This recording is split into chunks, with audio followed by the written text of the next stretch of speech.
Hey, what's up, man? Appreciate you doing this. Oh yeah, glad that you're here, brother. Thank you Yeah, for coming, man. yeah, dude. Dude, this class has got me struggling right now with this outline and all this shit. But we'll figure it out, I guess. Yeah, that's kind of I think we're all in the same boat in those regards. I'm hoping and that maybe somebody will actually show up who knows what the fuck's going on, but I have a bunch of buddies that I know that are all in his other classes because he has like two other classes that he teaches, and they're all in the same fucking boat too. They don't know what's going on either. yeah, I had intended to invite everyone, but for whatever reason, Canvas wouldn't allow me to message the other sections. Oh damn! Yeah. I just wanted to thank you, man, for doing this. Oh yeah, of course, you're welcome. Thank you. That means a lot to me, man. I appreciate it. So we'll try to start at 11 o'clock, but if people are still rolling in after then, we might wait a little bit longer than that.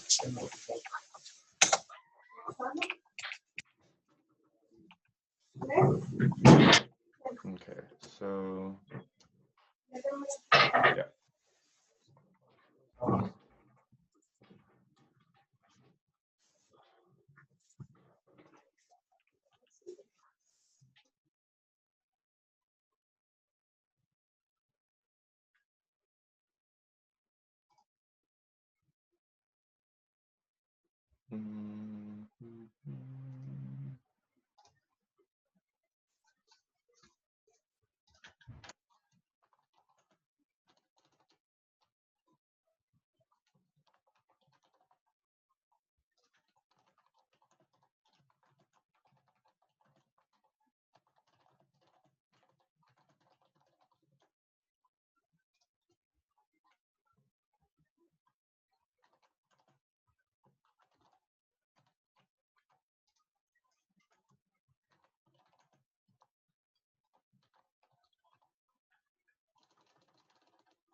Um, oh shit, I'm not even muted.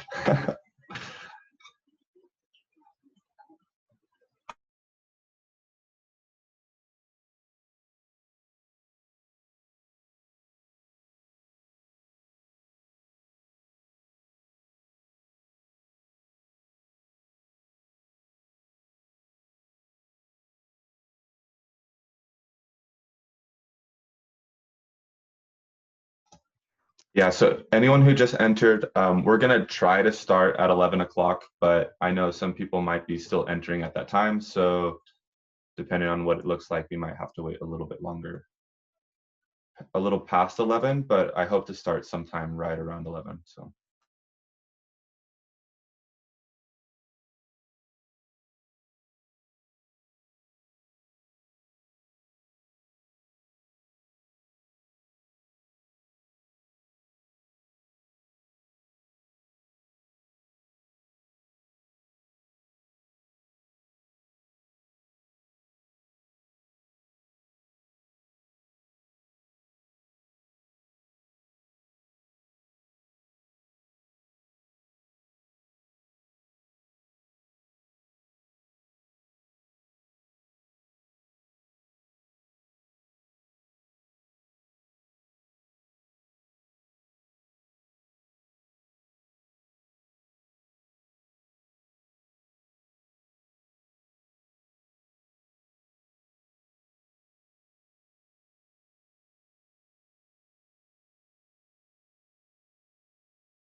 Okay, it's 11 o'clock. Welcome everyone. This is, looks like people are still flowing in. This is the Management 325 review session 1. I'm gonna have another review session on Tuesday. So anything that's not touched today, hopefully we can get to it then. Still, people are flowing in. While we're waiting, I've launched a poll for everyone to interact with, just asking if you've done the outline yet. So go ahead and fill that out, and we're gonna wait for some more people to trickle on in.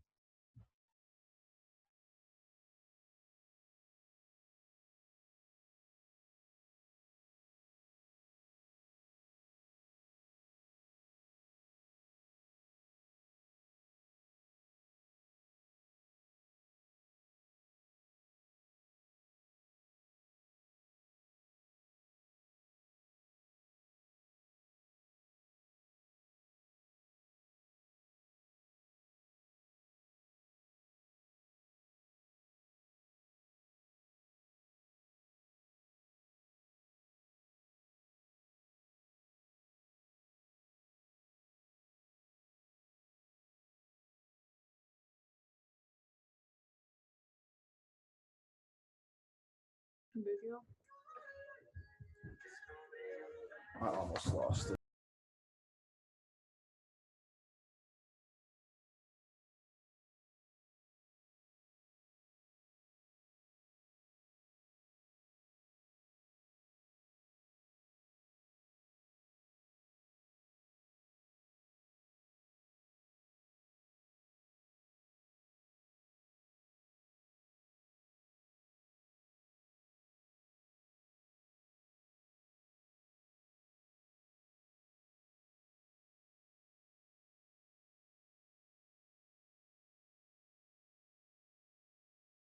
Okay, so for those of you who just got here, we're waiting just a few minutes to see if anyone else is coming by. While you're waiting, just go ahead and fill out that poll that I've launched, just seeing who's done the outline.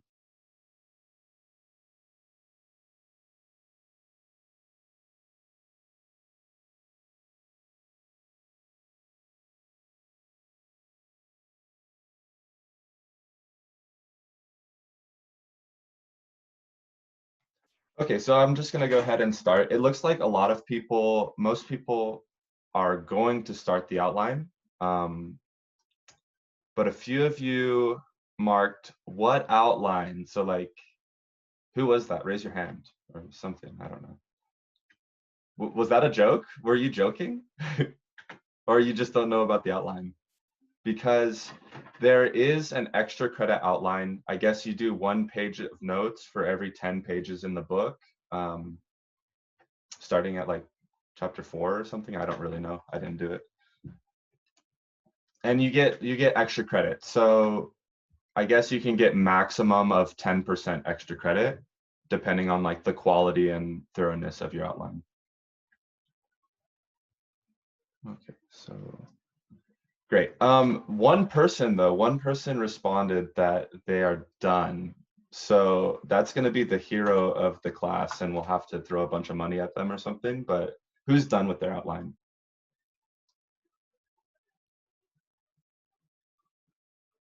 No one? That was me. Oh, Eric, you're done with the outline. I see your hands up. Cool. Yeah. Awesome, bro. When did you finish?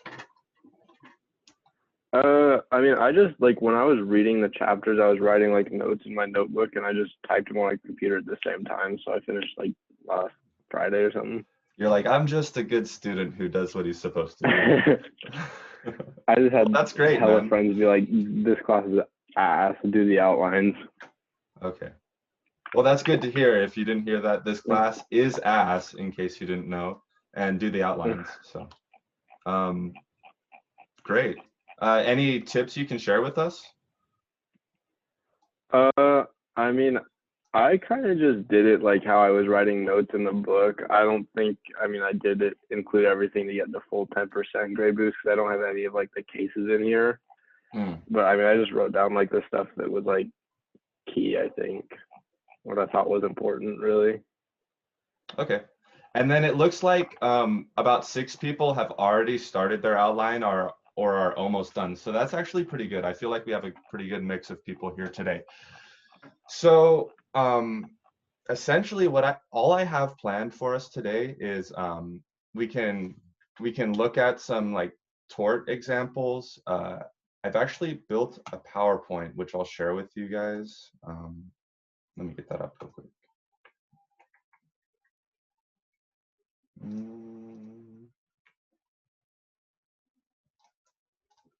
Okay, so right, it's really big. It's too big, honestly. This PowerPoint, I don't know how to make it shorter, but it's 240 pages. Shorter than the book, right? But still not fun. Anyway, unless anyone else has ideas on how we should run this, I think, you know, just getting idea of like, what do we think is going to be important and what like what's definitely going to be something that's going to be hit on the test, and maybe we could fill in on like some details like how that works and stuff. Hey, Connor, did you look at that midterm review that he posted? Yeah, so yeah, this huge ugly thing. Yeah, is that what all these 240 something pages is about? No, so this is just notes from the whole class. Like this is just like notes from every chapter, I guess. Okay. Chapter 1. I was just wondering. Yeah, so no, I didn't actually explicitly complete this midterm review. I was thinking maybe we can go through and highlight like what's the really important stuff here, like take away like key stuff here, and then try to just work to understand that today, maybe. I don't know. And to answer your question, crew, we are allowed one sheet for the test. I'm pretty sure it's handwritten on both sides. So.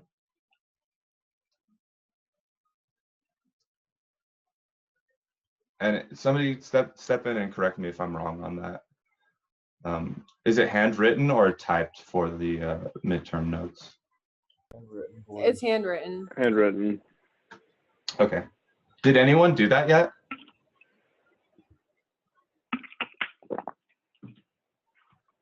No. Yeah. It's okay. We still have a little less than a week, but so I have no fucking clue what to do, guys. I know maybe I seem a little professional, but I don't know what to do. The only thing that I have for review is really just like this stuff at the front, like subjects covered, torts practice question, which is on Canvas, and like this Quizlet. I thought maybe Quizlet might be useful to maybe run through some of those questions. But I'm open to ideas, so if anyone has ideas on what we can do to study. Or actually, Hey, Connor. Yeah. So Jesse here has an idea of what our essay questions might look like. Really? yeah. Okay. So one of my friends took it last semester, and he was saying that it's almost guaranteed that there's going to be a question on criminal law, contracts, negligence, torts, and we have to know agencies and bankruptcy. So those are possibilities of, those are like really high possibilities of what the essay questions could be on. And on my cheat sheet, I just wrote how to respond to a criminal law, contracts, negligence, and tort question. I feel like we're not gonna have a tort question just because he posted one as an example. Yeah. That's fucked, dude. Yeah, you're right. That could be a possibility. But isn't agencies after our midterm? So I'm confused if that's going to be on our test or not. No, it's like the administrative law section. Administrative law. Oh yeah, that's right. He was talking about that. But yeah, that's what the idea we have for that. Yeah, for the essay portion. For the multiple choice, I'm not too sure on. I'm just pretty certain that we'll need to know criminal law, contracts, and negligence, like how to respond to those kind of questions. Criminal law, contracts, negligence. Okay. Yeah. Because there's 4 elements for contracts and negligence, and I rewatched the videos, and he was really talking about us knowing that. So those could be possibilities of an essay question to know. Okay, so that's great. So administrative law, torts and negligence, criminal law, and contracts are things we should like really focus on today. Yeah, Is that that- should be huge for essay questions at least. Okay. Unless you guys have an idea of what else could be the essay questions. So Okay, great. Thanks for sharing. Yeah, we can just get into that and start talking about administrative law. So I have no clue like what the exam is going to look like. Does anyone have any idea like of some examples of like essay questions or something like that?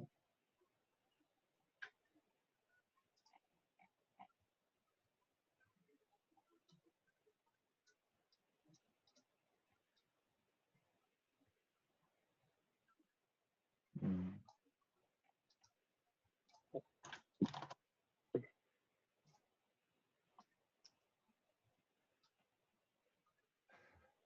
Great. So I guess Google might be our friend here. I'm gonna try to Google something.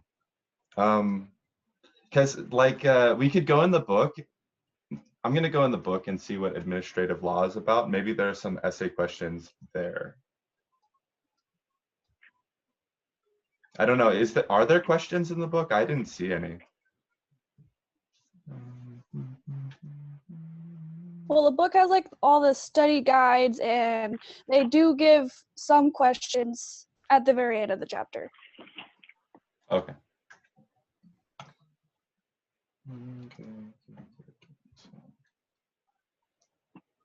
do you guys know if the multiple choice portion is going to be definition based or is it going to be a mix?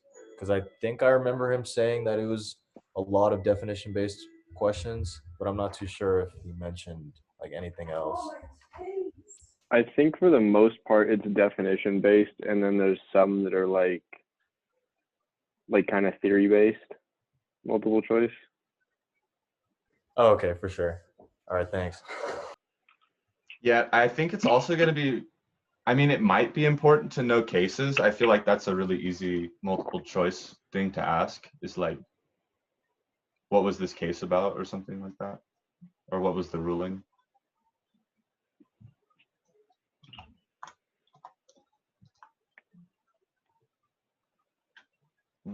Okay, so administrative law, chapter 5. Is the book helpful? Let's see, summary and exercises. Oh, cool. So yeah, I guess there are exercises. We could just do these from the book. The thing is, like, how do we know if our answers are good? I guess we'll come to like consensus or something. Okay. This is gross, man. This is gross. Every time I study this class, I want to like strangle myself or something. So new file. Let's start some questions. Okay, so the Equal Employment Opportunity Commission seeks data about the racial composition of Terrific Textiles labor force. Terrific refuses on the grounds that inadvertent disclosure of the numbers might cause certain elements to picket its factories. The EEOC takes Terrific to court to get the data. What is the result? Do they get the data or no?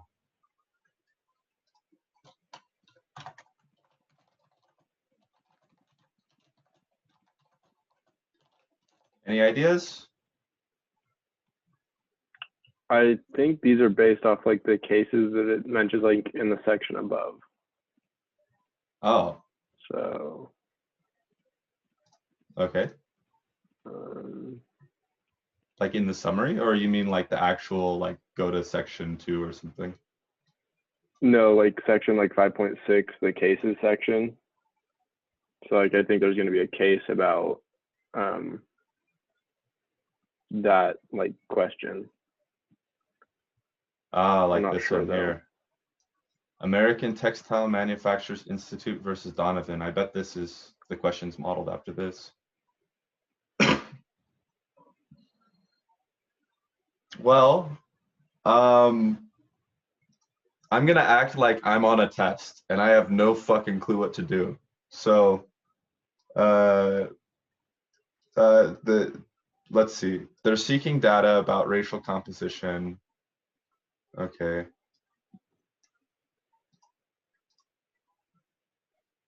And then they refuse on the grounds that they might get picketed. Okay, so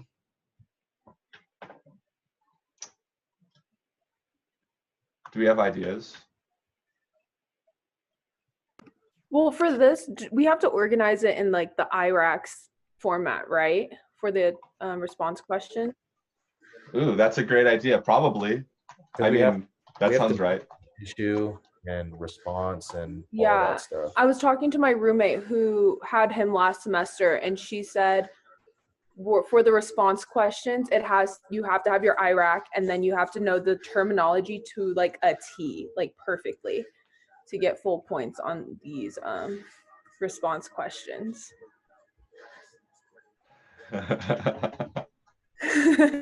Yeah, it's gonna be great. That's music to my ears, right? That's beautiful. So what's the issue here? What's the issue?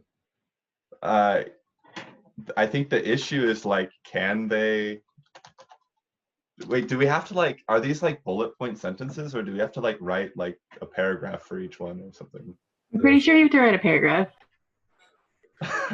Basically, you want to have word vomit on this. You want to put as much information as you could possibly come up with. Yeah, because last Tuesday in the lecture, he was saying, or I was asking, I think I asked a question about how long it should be. And he was saying that just put down as much as you can, because he can only grade you on how much you put, or he can only grade you on what you put, you know? So you can't really go wrong if you just spew everything. Write down a lot of stuff based off of the response. So. And then I know in the criminal law lecture, he had mentioned like, oh, if it's a criminal law question, you can bullet point, but like, so I'm assuming for other questions, you have to like write a paragraph. Okay, great. So what's the issue here? Can anyone help me identify what the issue in this problem is?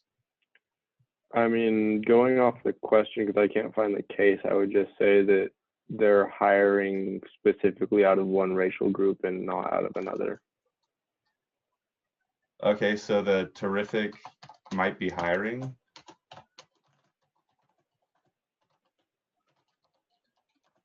Like unfairly.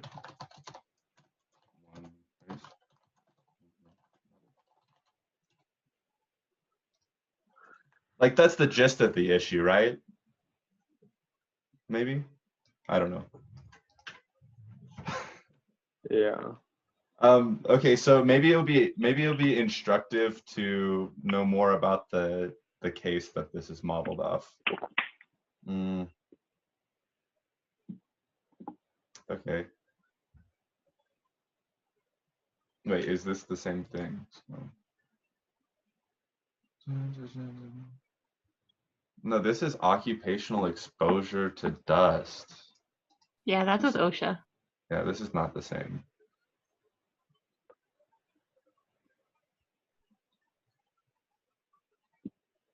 This is air pollutants as well.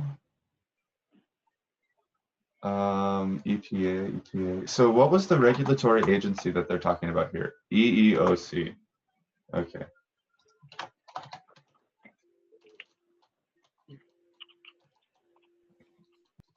Real?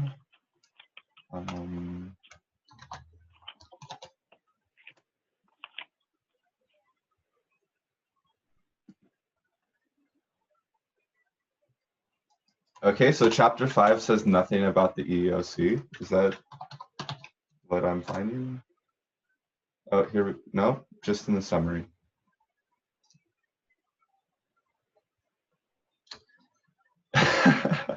Awesome.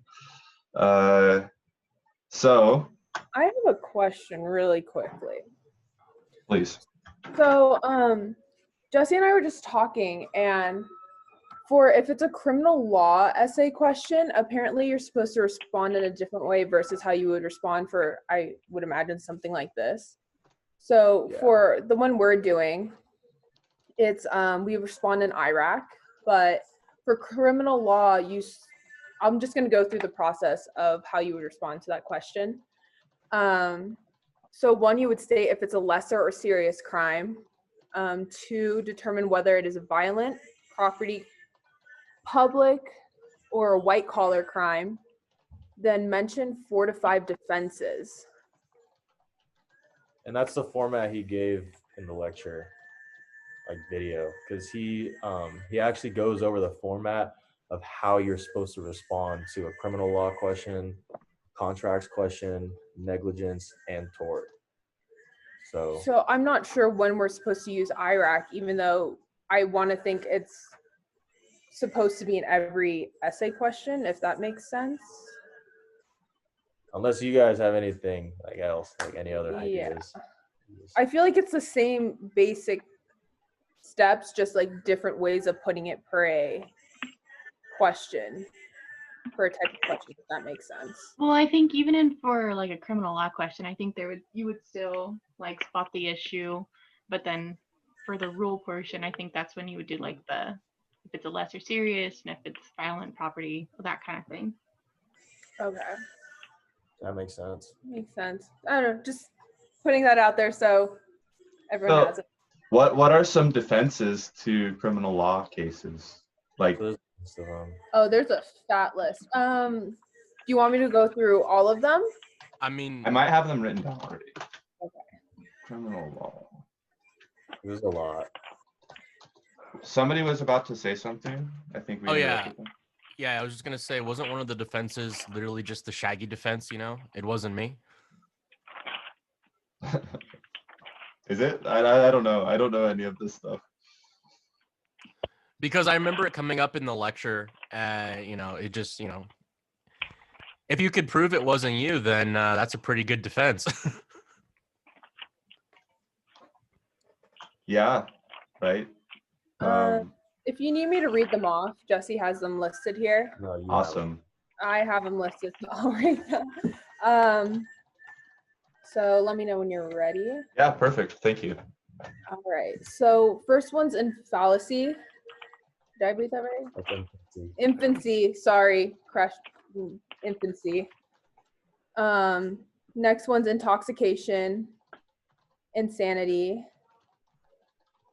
necessity, mistake of law of fact,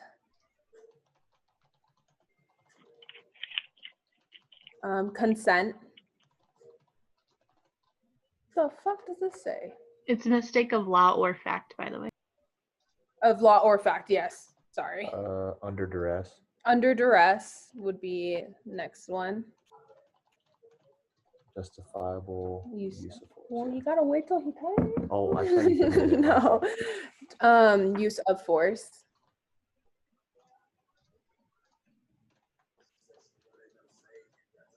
that it? No, there's one more row. Entrapment. Entrapment. Statute of limitations. And immunity. Nice. And apparently you have to have 4 or 5 of these. And you need 4 to 5 of them for those criminal law responses. Okay. Okay. That's great.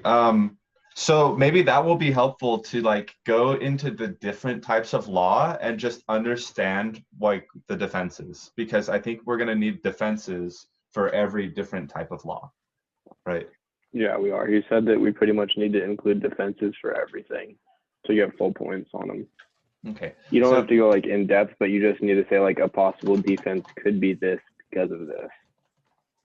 Yeah. So you just have to understand like what the hell is consent? I don't know. It'd be like consent would be like boxers. Okay, so you can be Like like, if you're you boxing. battered me. Yeah. Yeah. Gotcha. And then the other guy is just like, yeah, but we were boxing and you said you agreed to that. Yeah. Makes sense. Okay, so are any of these like really confusing to anyone?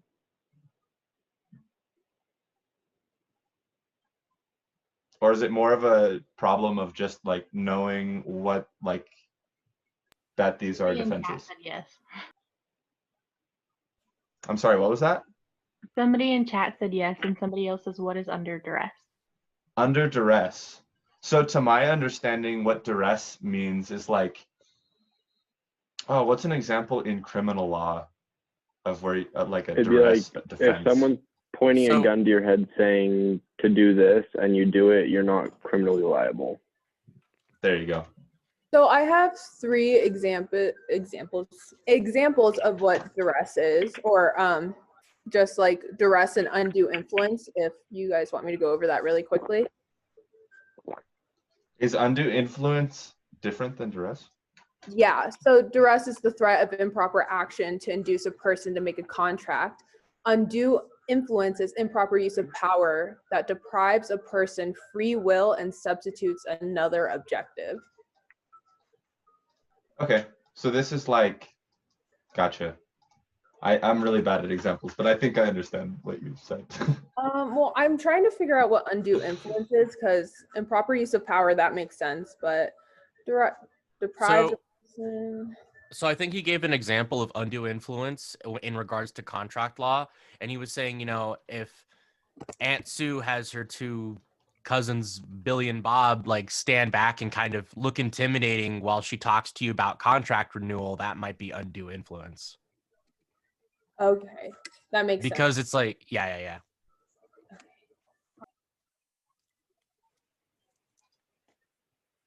Okay, so we've got our defenses for criminal law. How did we get here? We were looking at criminal law, and Hey Connor, I have a quick question for you, dude. Would it be more beneficial if we went through like the study guide that he gave us, and then like just go through section by section and talk about like how we would answer a question under that section? Because what I was planning to do is like figure out, like, let's say for contracts, right? What are those 4 elements that you need to answer a contract question? Because like even if you bullshit the rest of it, as long as you have those 4 points of like agreement, you know, whatever the other 3 are, as long as you have that, you're going to get some points, right? And then I think like on my handwritten note thing, I was just going to try to do as many like definitions as possible. So would it be just beneficial if we went through that and like you know, this first thing is like introduction, and then just talk about how you would talk, you know, answer a question like that, and then just take it from there. So we're kind of all over the place right now. 'Cause I think we started with like agencies, and now we're talking about criminal law defenses. yeah, I got you. Thanks for the feedback. I think that's, I mean, ideally that would be exactly what we would do. Does everyone want to just do it systematically like that? And we can just start with the early content, go in the book, grab a question, and talk about it? Yeah, I'm okay with that. Okay. Yeah. So, Also, somebody wanted to know if you're going to post this somewhere, the PowerPoint. yeah, I can send this to you guys through Canvas or whatever. Do you want it right now? Because I can do that too. Let me see. I just have to stop sharing, I think. Yeah, so let me get that shared for you guys, and we'll get to it. If while I'm doing this, if somebody wants to find a question for the beginning material, that would be awesome.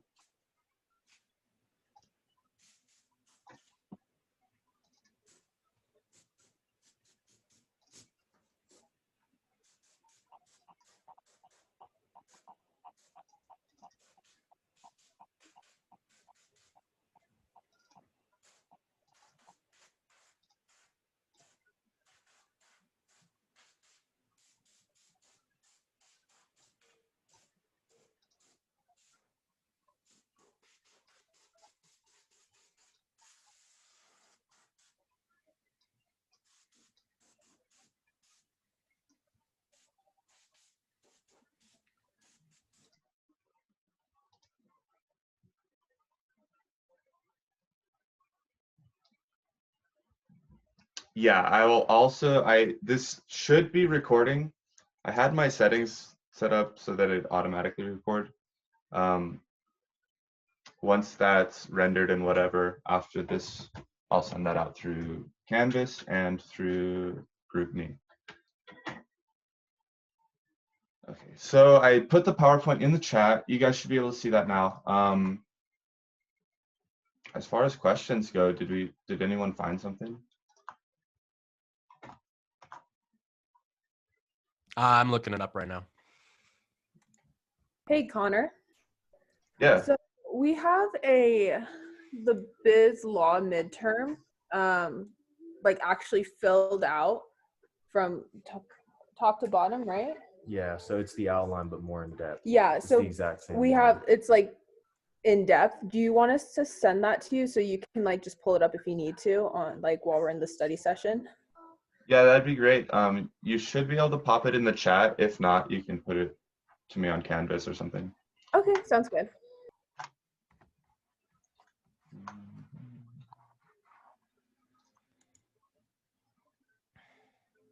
So looks like week 1 was chapters 1 and 3. So, and chapter 4, courts and jurisdiction. We'll just go courts and jurisdiction, chapter 3.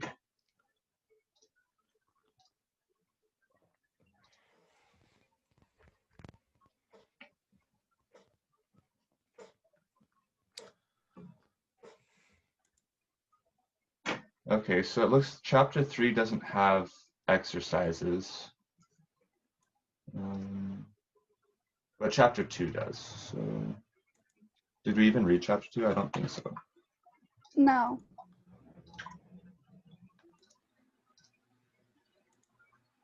We can go on to the cases for number 3, and like, because when you go into the test, he's gonna give us like a long paragraph about like what's going on, all the details, so we can just like read some of the summaries and then figure out what we would write, say that summary would be on our test. Okay. So we'll read this summary and then, oh, the case questions. Okay.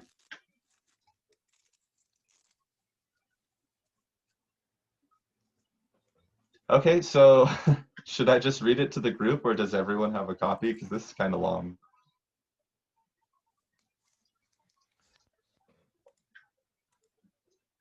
Oh, what? Oh, this is chapter 3. Okay, let me open that up.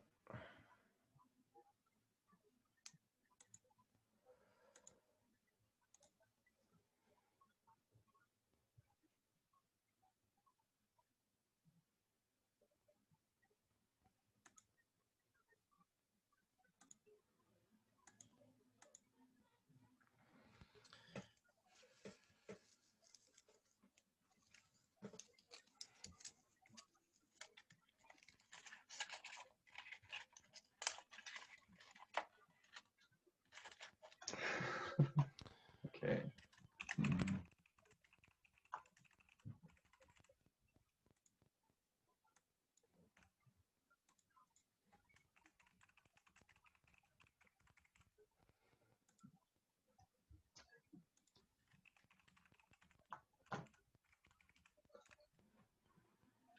So I'm just a little confused on what we should be doing exactly. And I guess that's my main issue with this class is I just have no clue how to study for it.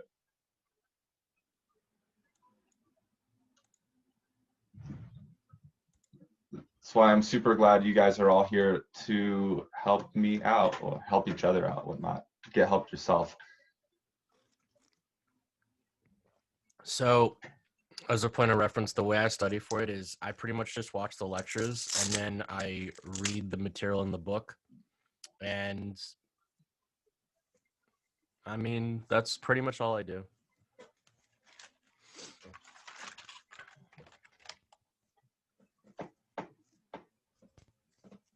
Has anyone been able to, like, earlier I was trying to find like a review guide or something online, but I couldn't find anything like that. Does anyone have any material like that? I think Cassandra, you said you had something? Yeah, I just dropped it in the chat. I think that might help us. Just go ahead and take a look at it and let me know. Okay.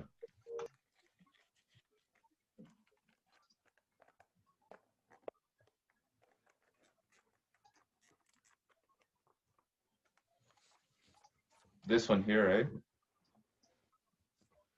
Or can you Yeah, guys? that's the exact same review from last semester. And comparing it to the one that he gave us, it's the exact same format. Like it's just more in depth. So if you want to look through that, it literally just shows all the definitions, everything like we need to know for each section. Oh, this actually has the definitions on it. It's not just a list of terms. Yeah, so it's more in depth. You can thank Cassie for that. Where did you get this? From her friend. Clutch. This is great.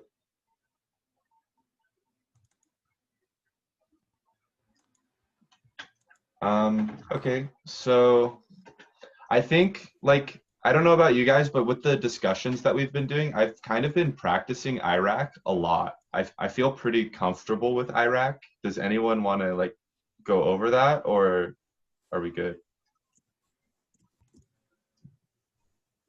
Yeah, can you go over it?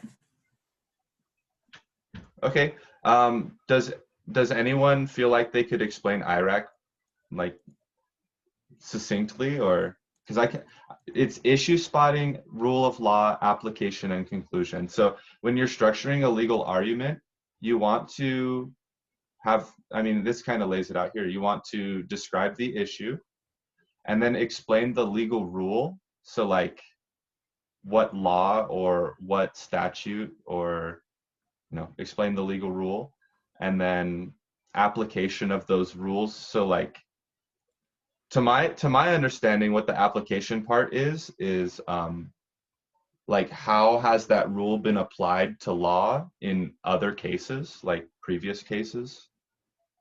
And then your conclusion will just be, once you understand the issues, the rules, and how those rules are applied, you just make a conclusion based off of what you've written before.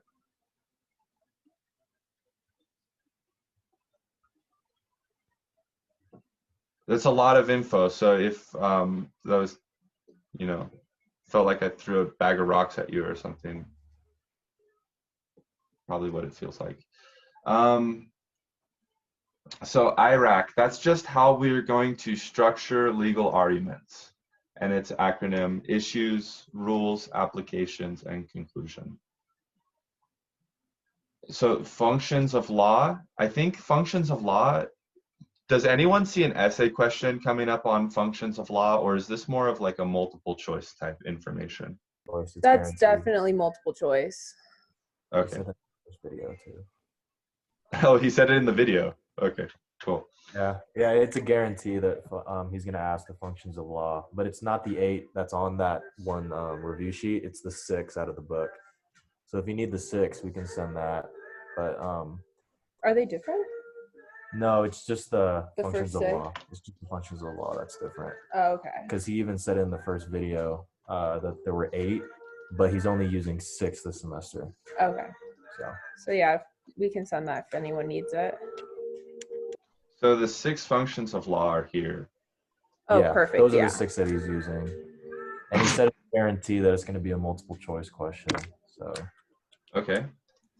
I'm just trusting his video. And if he doesn't, then he's a dick. So. Yeah. I think that video series was made last semester. Oh, it definitely was. Yeah, all the videos are from last term. Yeah. Yeah, so that's another reason why we think that this test is going to be kind of based off of last semester, since he's using the same videos. So if you study the outline that Cassie sent, then you should be fine. And you know how to respond to essay questions. You should be good. So.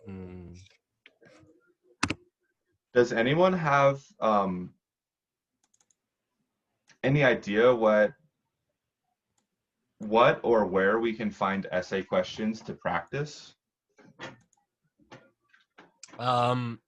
Just the book and also the case study he sent us. I can look on Course Hero and see if they have any on there. I have a subscription, so if anything, I'll just send screenshots of them. Sick. Okay, sources of law. Let's see. Sources of law. There's constitutional law, which is the Constitution. There are like a ton of amendments that I think he's going to hit on in constitutional law.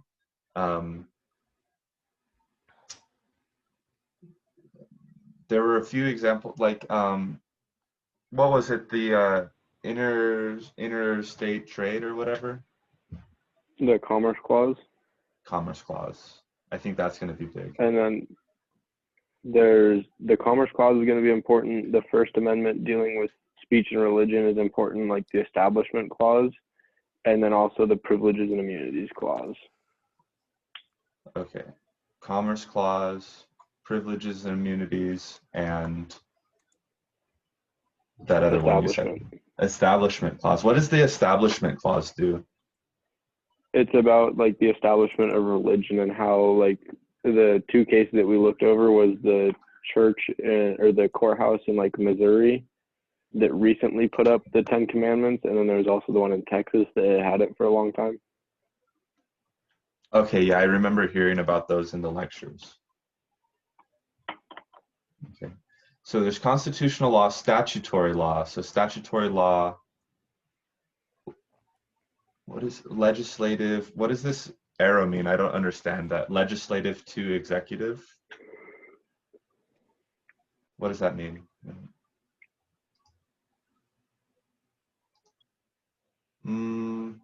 Oh, somebody says in the chat, should we use one of the examples from class to go over Iraq? Yeah, if somebody could use an example from class to help explain Iraq, that would be much appreciated. I mean, we could use the tort example and just kind of talk over it. Okay. So here's the tort example.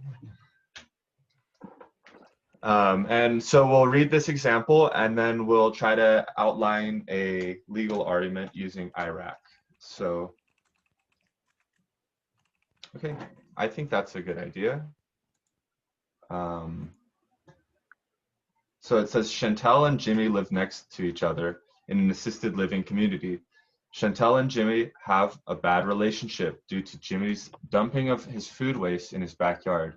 Jimmy claims that this is good fertilizer for his plants and will help combat climate change. Chantel has difficulty sleeping and enjoying her backyard due to the smell. One day, Chantel confronted Jimmy about the smell, and Jimmy began yelling profanities at Chantel and ordered her and told her that she is a hateful moron who wants to hurt the planet. Early one morning, Chantel walked into Jimmy's backyard with a shotgun, can of gasoline, and a lighter. She proceeded to dump gasoline on the pile of food waste and set it on fire. Smelling the smoke, Jimmy rushed out. Oh, sorry, I got a notification. Somebody's in the waiting room. That messed me up. Jimmy rushed out of his bed and slipped and fell on the floor. Due to the fall, he cut his forehead open and was badly bleeding. After gaining composure, Jimmy went outside, and when he saw Chantel, she pointed the shotgun in Jimmy's direction. Jimmy suffered from PTSD due to an attack he suffered from a motorcycle gang about a decade ago and passed out in the backyard. Once Jimmy passed out, Chantel quickly ran away, but tripped over Jimmy's body and badly bruised his upper torso. As a result of Chantel's actions, Jimmy had to pay $20,000 in landscaping costs. Holy shit! $50,000 in medical bills and $10,000 for psychological treatment. That's a lot.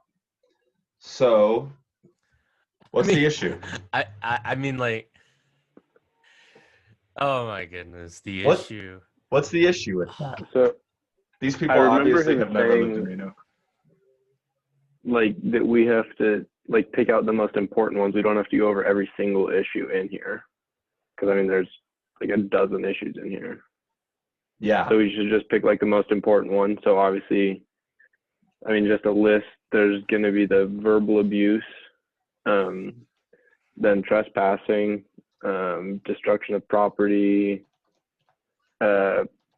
she proximately caused him to cut his face open, pointed a shotgun at him, and then he got PTSD, and then he passed out, and then she kicked him. So, I mean, those are the main issues, so we should just talk about like which ones are the most important for the issue section.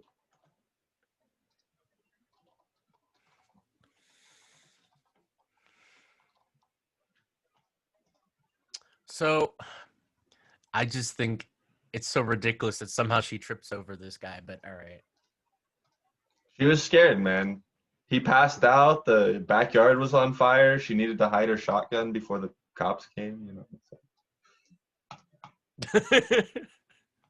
Maybe it wasn't an accident. She seems to really not like Jimmy and his smelly banana peels. Yeah. I feel like this wasn't really well thought out because she clearly could have just set the thing on fire and left, but no, she had to do a whole bunch of other things on top of it. So the issue, verbal abuse, destruction of property, multiple assaults, this all arose because of like some disagreement about something, right? Emotional distress too. Stress.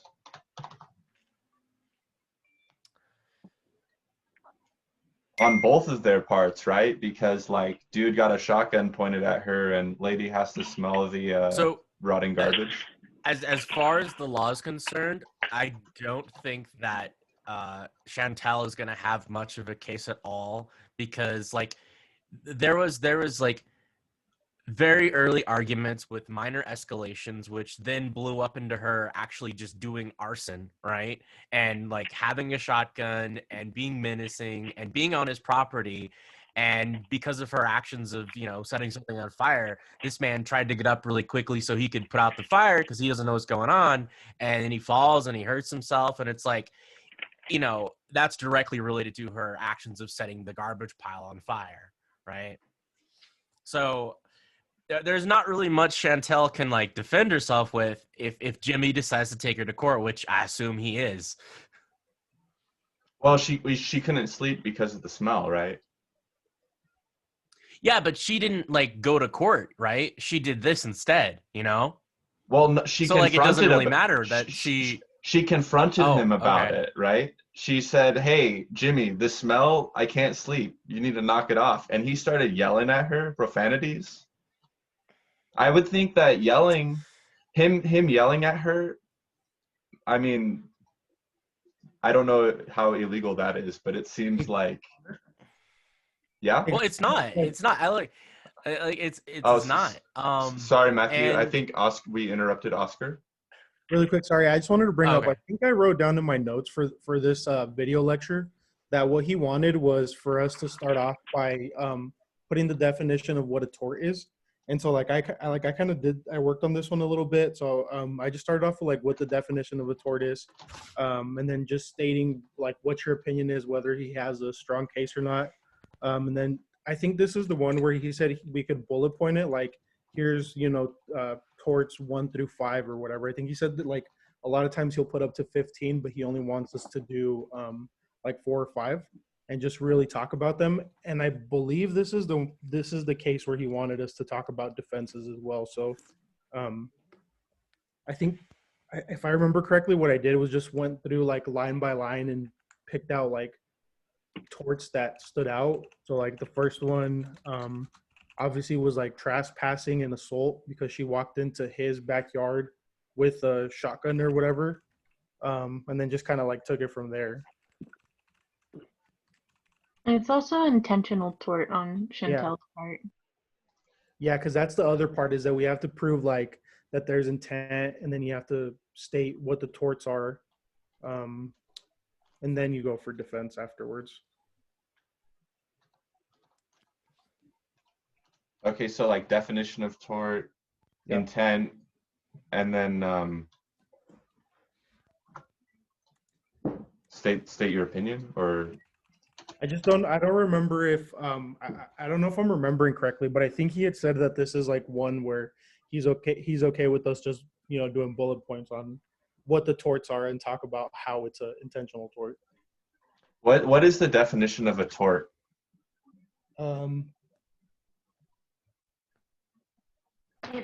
I think this one's pretty clear. It's just the intent. It's the intent to do something. So civil There wrong are unintentional torts, but compensated, those. Okay. I believe. Yeah, go ahead, Oscar. Yeah, I think it's just well, at least I'm just going off of what he did in his lecture. But he said it was a civil wrong that can be compensated.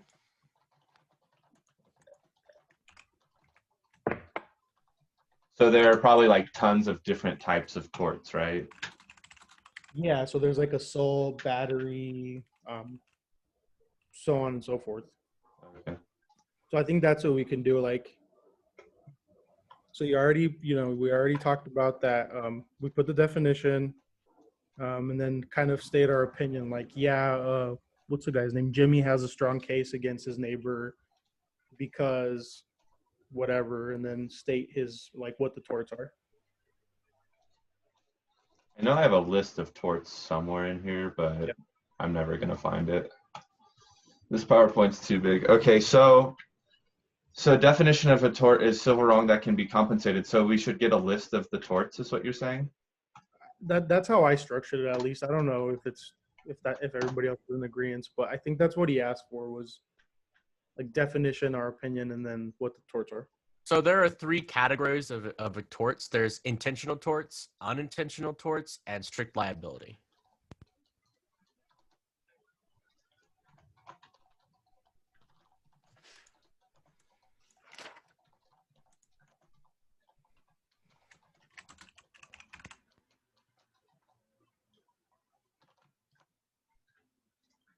Okay. So torts in this example, blah, blah, blah. So let's see. Jimmy having a compost pile, that's not a tort, is it? I mean, unless No, it's like, not. if the city regulations said like you can't do composting, then it would be, right? But we don't have that information. You just fall in the fact pattern. It has to appear in the fact pattern. Is that what you said, Oscar? Yeah, I believe so. Okay. All right. So that's not a tort. And then when Chantal confronts Jimmy, is that a tort? Well, she confronts him, but she doesn't do anything bad. She just says, "Hey, I can't handle the smell. It's keeping me awake," and that's not a tort now. Okay. When Jimmy begins yelling profanities at Chantal, is that a tort? He called her a hateful moron who wants to hurt the planet. I think it can be. No, it's not a tort argued- either. I think it could be argued that it would, like, as assault, but again, it's not like in the fact pattern that she like try to sue him or anything like that. So I don't know if maybe we could use that as a defense. Like that's the reason that anything got triggered was because he started yelling at her and cursing at her. I don't think him yelling at her is a tort. I don't think it's an assault. I don't think it can count. Right? Because sorry. Go on. I was gonna say, wouldn't assault like have to cause like some sort of like fear or apprehension of like immediate threat of danger or something like that? Yeah. Okay. Yeah, but if he's just calling her a moron about the planet, I mean, he's not gonna really like hit seem her. Immediate. Yeah. Yeah, it doesn't seem like that's the case.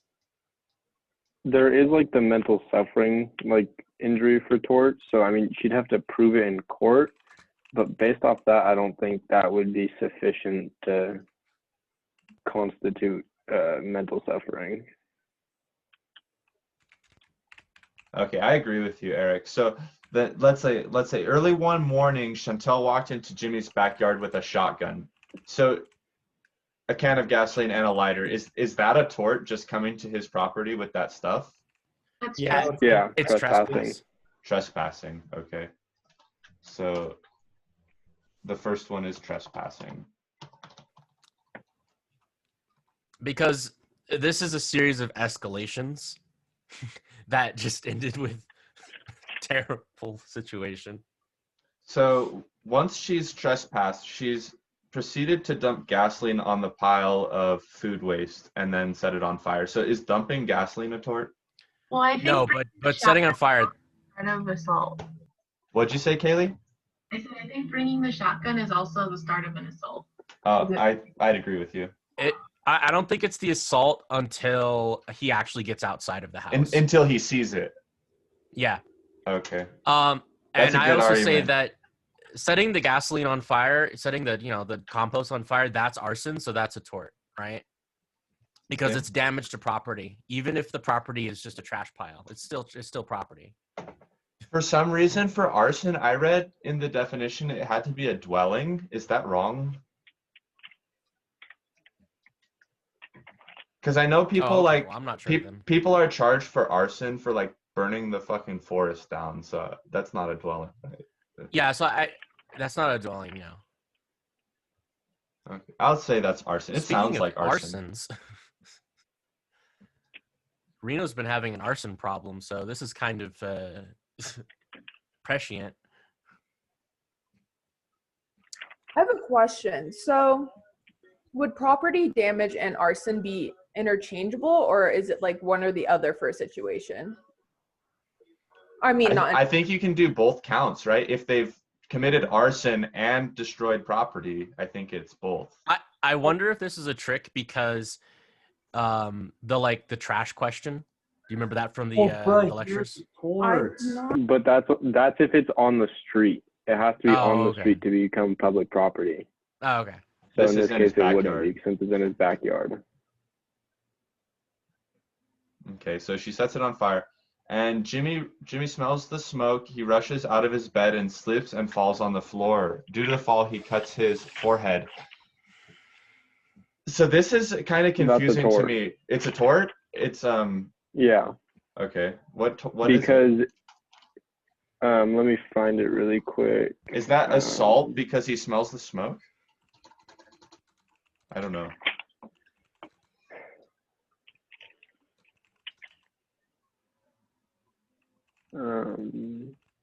It's like we're getting questions to resend. Yeah, I'll send the midterm study guide PDF and this PowerPoint It has to do with contributory negligence, because if she wasn't there setting his property on fire, he wouldn't have ran out and slipped and cut his head open. Contributory negligence. I think it would be the tort of assault, but I'm not sure if it would be that tort, but it's because of contributory negligence. So let's just get real familiar with the definition of assault to be able to know if we can actually classify that as assault. I think it is assault, but yeah, I wrote down that it was assault when she pointed the gun at his face, because she did it like out of anger. It wasn't like she's just flailing it around or whatever. Like she pointed at him like to cause fear to him, and force like some kind of like whatever she wanted him to change. So that's what I put down as assault, was her pointing the gun in his face. Yeah, I would agree that pointing the gun in somebody's face is definitely assault. Right now we're trying to classify this smelling the smoke. He rushed out of his bed and fell on the floor and cut his head. Like, is that a tort itself? And I think it was as well. And I think the justification for that is that he wouldn't have gotten out of bed in a rush, and he wouldn't have fallen if it wasn't for the fact that she set his stuff on fire and he smelled that smoke. Okay, so I think it was Eric who said that would be assault because of contributory negligence. Correct me if I said the wrong person. But, so yeah, assault. So great, that's assault. If anyone disagrees, that's okay. This is practice for law school, so great. Due to the fall, he cut his forehead, blah, blah, blah. After gaining composure, he went outside. He saw Chantel. She pointed the shotgun in Jimmy's direction. So that's assault. Does it ever say if it's a loaded gun? Because there was a court case where some man was pointing a gun, but there's no bullets in it, so they didn't classify it as assault because it couldn't have occurred because there was no bullets in it. Yeah, but Jimmy doesn't know that it's unloaded. Yeah, that might be an argument you could try to make, but it sounds like Eric just destroyed that argument, so I'm sorry. I mean, but like for the defenses section, that's definitely something that you should bring up. Like you said, the defenses don't have to, they wouldn't have to work, but we should still bring them up. Good. All right, so he gets the shotgun pointed at him. He's already like suffered from PTSD in his life, and so he passes out because he's just so scared. Has a flashback about this motorcycle gang. When he passes out, she runs away and trips on his body. So him passing out, that has nothing to do with tort, right? That's just like an extra detail. I think that's intentional infliction of emotional distress. Intentional infliction of emotional distress. That's good.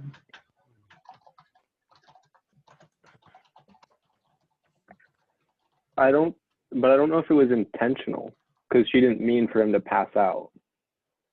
I definitely agree like with emotional distress, but I don't know if it's intentional. Well, she intentionally pointed the gun at him. Yeah, Well, it but doesn't she didn't say mean that, for him does to it? pass out.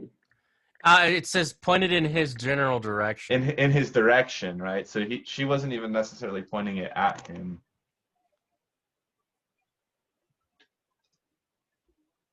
Is it intentional? I don't think that matters. It's vague enough. Yeah. It might not have been intentional, but So I put for that intentional part, I put that as well, but only for like the psychological treatment that he had to receive afterwards, because it does state that like him passing out was from his PTSD from a motorcycle gang thing that he had decades ago. So I feel like that specific piece wouldn't fit into it, but I feel like at the very end, the $10,000 in psychological treatment, I feel like that would be applicable to that. Okay, yeah. Actually, that's really good because he had to get psychological treatment, it's definitely he's received emotional distress. It's just whether or not lady intended to. Well, she intended to like intimidate him with a gun. But I feel like that goes more towards the assault part, like where she pointed the gun at him or whatever. So I don't know. I feel like he might be a stickler for things like that. Like he might take off points if you were to, like, let's say this were the question, and like in his opinion, you know, the PTSD part doesn't apply to the intentional infliction of emotional distress, and I feel like he might take points away from that. I feel like as long as you're able to back it up with, like, if you put intentional infliction of emotional distress, as long as you can back it up with whatever, like, is given in the problem, then he won't take points off, because obviously she did have an intention to scare the shit out of homeboy, and she did that. And so, therefore, it would be intentional emotional distress. All right, so I think I remember him. Yeah, sorry. I think I remember him saying, like, even if what you put is wrong, but you explain it like it could be right, you're still going to get points. Like, so, like, if we explain this as intentional infliction, like, even though it may not have been intentional, but we explain it and make, like, logical sense that it could have been, we'd still get the full points. Yeah, and Eric, it looks like Justin is also seconding that sentiment. He says, I don't think it's about being right or wrong. It's about making a good argument. At least that's what he said from the Tuesday meetings. So, yeah, as long as you can, you know, get paid by your clients, you can be a good lawyer, whether you win or lose. Okay, so he passed out, and then she ran away and tripped on his body. That's a battery, right? Just straight up battery. Yeah. Battery. Okay. So those are all the torts. But the definition of battery says it was harmful or offensive physical contact intentionally before. So I don't think that would count since she tripped on it. I mean, she didn't like purposely kick him or anything. It's the unauthorized touching of someone else. So he never said that, yeah, you can trip on me and kick me. So therefore it would be a battery. Even though in the definition it says intentionally performed? To the book. My definition for battery is unauthorized and harmful offensive physical contact with another person that causes injury. I got mine from the lecture, so I don't know. That's mine from the book. I mean, I have no idea. Yeah, from the book, it says here, the unlawful application of force to another person. And it needn't not be violent. It doesn't need to be violent. Oh, and the person can consent. Okay, so yeah, it's battery. It's just unlawful force. It doesn't have to, at least from what the book says, it doesn't have to be intentional. It could be, you could have intentional battery, right? You could argue like she had no intent for that battery, so it's not as bad as if she did have intent for it, I guess, maybe. But okay, so I think that's a battery. So with torts, Oscar, you said we should list the torts and then state our opinion about it. Is that what you said?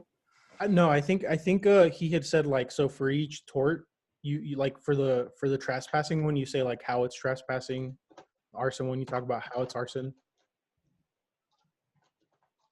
Okay, so you just picked, you said like 4 to 5 of these? Yeah, he said like 4 to 5. Okay. But yeah, I kind of agree with you guys. I think as long as we get something on the paper, we'll be fine. We'll get at least some points for it. So do we have to talk about intent here? Like the infliction of emotional distress. Like, do we have to talk about why that's intentional? I'm with Kaylee on it because my definitions are from the video lectures. But again, I don't know if I think as long as we get something on the paper, I don't really know that he's going to care too much. Because the book definition from what he talks about in the lectures are different because he does specify intent in his lectures. All right, so this is like the prompt, and then it asks us the question. It just says, like, literally this question says, please discuss any torts as presented in the fact pattern. So this would be like fine, right? You just like pick 4 to 5 torts and then just talk about them, right? Then I think at the end he wanted us to put like a small like defense. Like defend these torts as well. So like trespassing, how is it trespassing? No, so like that's where we could talk about the like why the lady went into there, like why she tripped over him, or like just defending the other person. So something like this only happened because he just wouldn't get rid of his stinky trash pile, and if he had, she wouldn't have gone to such extremes to get rid of it herself. You know, something like that. Gotcha. That's not like a technical defense, but you know, there is that. All right, cool. And then so long as we outline it like this and then just write like a good chunk for each tort we pick, a little bit for the defense, you think that's going to be how he wants us to answer like a tort question like this? Yeah, that's what or at least that's what he talked about in his video lecture. Sick. Okay. All right, so does anyone have any questions or confusion about what we just did going over this tort question? Nope. Right on. So, great. So we initially we were going to like use that tort example to like kind of outline using IRAC, but I think we might be able to find something that we can do that with. Let me try to see in the book. So, oh, here's some multiple choice questions we can do, guys. Nice. Okay, so the source of law that is foundational in the U.S. legal system is?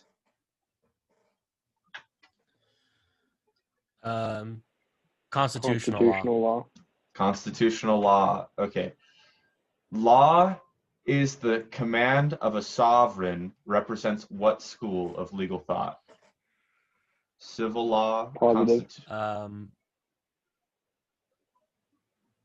Who said positive? You get a cookie or something. I'm pretty sure it's positive law. Pretty sure it's positive law. Does anyone know the definition of positive law, the actual definition? I kind of know it. It's basically just like law that is dictated from like a sovereign, like it says in the question, as opposed to natural law, which is something, we just have as humans, as that theory of thought goes. I think that's a great explanation. All right, question 3. Which of the following kinds of law are most often found in state law rather than federal law? Torts and contracts, bankruptcy, maritime, or international? Well, I know it's not Well, not the international last and two. not maritime. So it's either torts and contracts or it's bankruptcy. I would It's say torts torts and and contracts contracts. because bankruptcy has a federal stuff attached to it. Yeah, I think it's torts and contracts. Anyone want to say bankruptcy? No? Maybe. And this is where we all get bamboozled. It was maritime all along. Dude, I thought you were serious for like a quarter of a second, man. You made my chest hurt. Okay. No. Torts and contracts. So we're looking state law versus federal law. So let's see here. I don't know. We'll figure that out later. Where was natural law discovered? So it's C. In the exercise of human reason. Yeah, because Are you sure it's not John D? Locke, I'm pretty sure it's not D. The Wall Street Journal hasn't been in existence for long enough, It wasn't around since the Romans or anything. Yeah, I would agree with you that it's in the exercise of human reason because it's literally like a school of philosophy. Yeah. But maybe somebody Because could exercise like. Sorry, bro. I keep cutting you off, man. No, it's okay. It's okay. I was just gonna say that in nature would imply that a guy was walking around in the forest and he's like, "Wow, I think we should all have the right to free speech because nature just told me so," and it's like, no, not really. But the exercise of human reason is essentially saying that humans have been thinking about it for a long time, and we've kind of decided, or at least some people have decided a long time ago, that there are certain things that sort of apply to all humans, and therefore those are natural law because it's just our nature, and so it's just a thing that we do. Does anyone disagree? I think everyone's in agreement. Yeah, I agree with you too. So also, excellent explanation. I think you're going to do really good on your essay questions. All right, question 5. Wolf is a state court judge in California. In the case Riddick versus Klaus, which involves a contract dispute, Wolf must follow precedent. She establishes a logical relationship between the Riddick case and a case decided by the California Supreme Court, Zhu versus Patel Enterprises Incorporated. She compares the facts of Riddick to the facts of Zhu, and to the extent the facts are similar, applies the same rule to reach her decision. This is reasoning by analogy, linear reasoning, Yeah. I think it's reasoning by analogy. Yeah, reasoning by analogy. Reasoning by analogy. Yeah, because she's comparing the facts of one case to the facts of another. Okay, so number 6, Moore is a state court judge in Colorado. In the case of Cassidy versus Sewell, also a contract dispute, there is no Colorado Supreme Court or Court of Appeals decision that sets forth a rule that could be applied. However, the California case of Zhu versus Patel Enterprises Incorporated is very close on the facts and sets forth a rule of law that could be applied to the Cassidy case. What process must Moore follow in considering whether to use the Zhu case as precedent? A. Moore is free to decide the case any way he wants, but he may not look at decisions and reasons in similar cases from other states. I would say not this one. Yeah. B. Moore must wait for the Colorado legislature and the governor to pass a law that addresses the issues raised in the Cassidy case. I think that's false. That's not what judges do. Yeah. Yeah. Yeah. More must follow the California case if that is the best precedent. Or D, Moore may follow the California case if he believes that it offers the best reasoning for a similar case. Yeah, well, let's go with D. Oh, because we have the answers right in front of us. That's great. So why would you say D as opposed to C? Oh, because it offers more flexibility as an answer as opposed to C. Because C is like, if it's the best precedent, excuse me, and then D is just saying if he believes that it offers the best reasoning for a similar case. Because a judge, technically a judge doesn't have to follow precedent, but judges really prefer to follow precedent because because you have to remain consistent in your law. And you know, common law and English society, they figured that out because they didn't want to have a bunch of judges in different counties making different decisions on really similar cases, and they wanted it all to be unified, and so they got their common law going, right? Something along those lines. All right, so I remember the history lesson we got. I hope that this is going to be representative of the types of multiple choice questions will be answered on the test. I would assume so. Like, seems about right. Does anyone want to run through some more of those? Yeah, we can go more multiple choice questions. We can do the next. What was the things you were saying we could go through? I tried to interrupt you. I was going to say we can look at these exercises, but I think this is a little easier. Quiz. So no quizzes. So let's just go on to chapter 3 and see what it will ask us. Okay. Federal question jurisdiction is a federal court subject matter jurisdiction based on a complaint that cannot use constitutional law as a cause of action. True or false?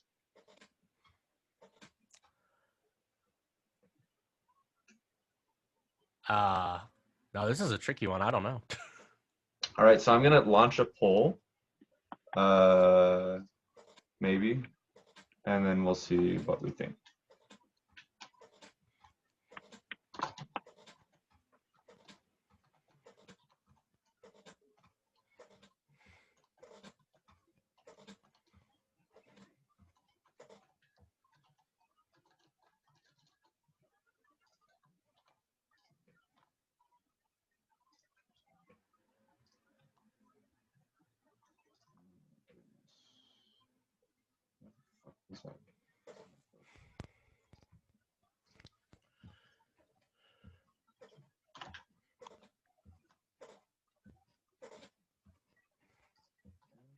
How to use my computer.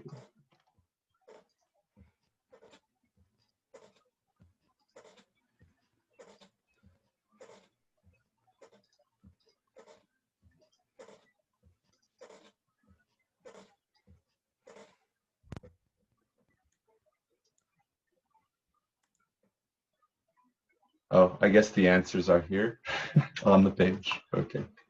Well, thanks for that, Trina. I appreciate it. It'll make the process a lot faster. Wait, where are the answers on the page? I don't see it.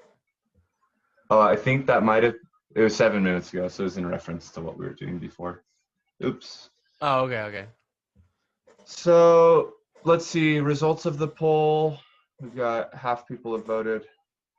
Looks like overwhelmingly we're voting true. Looks like true. So is it true? It's false, guys. Oh. We're gonna do fantastic. That's why we're here. We're just here to like get the the jitters out. We will do fantastic. I already feel like this study session has helped me a lot, so. Awesome, man. So it says here. Connor. What was that? I said thank you, Connor. Oh, yeah, thank you guys for coming. This would be nothing without you. I would just be a sad, lonely, bald guy crying in his room, reading law textbooks. So it says, federal question jurisdiction is federal court subject matter jurisdiction. Oh, wait. Based on a complaint that uses a federal statutory, regulatory, or constitutional law as a cause of action. So it's asking us, it cannot use a constitutional law, and it says it basically has to use, you know, a federal statutory, regulatory, or constitutional. So, yeah, false. Diversity of citizenship jurisdiction is subject matter jurisdiction in federal court where the plaintiff is a citizen of one state.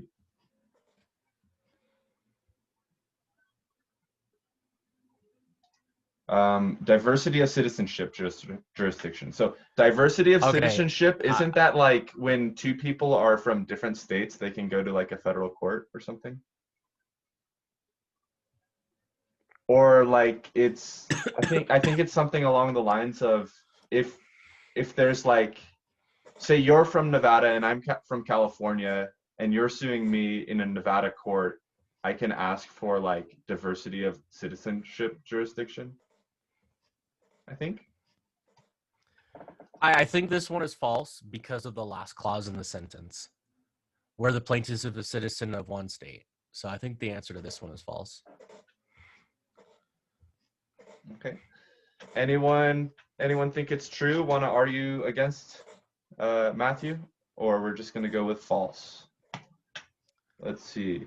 So where the plaintiff is a citizen of one state, because, yeah, I don't even understand this question at all. I don't understand what it's asking, but I'll say false. It's true. I'm wrong. Let's see here. So, where the plaintiff is a citizen of one state. No defendant is also a citizen of that state, and the amount is in controversy. So it's basically like if I live in Nevada and you live in California and I sue you in a Nevada court, you can request diversity of citizenship jurisdiction because you might think, oh, because I live in Nevada and you don't, that Nevada judge might give me favor. And so this is, I mean, this is true. It would also be less convenient. This question is true because the plaintiff has to be a citizen of like some state. Oh, okay. I misinterpreted the clause. I thought I needed to say plaintiff is a citizen of two states. The plaintiff, for example, the plaintiff couldn't be a citizen of UAE and ask for diversity of citizenship jurisdiction. They're not, the plaintiff isn't a citizen of some state. Because if I'm from the UAE and I sue you in Nevada, you can't make the argument that the Nevada judge is going to give me, a UAE resident, you know, preferential treatment or whatever. So question 3, a court exercising a trial function has appellate jurisdiction. That's false. I know that's false. Yeah, right off the top of my head, it's screaming false because a court exercising a trial function, that could be in any court level, not just appellate level. Right? So false, yeah. A court exercising a trial function has original jurisdiction. Great, original jurisdiction. A blank is jurisdiction to determine the facts of the case and apply the law to them.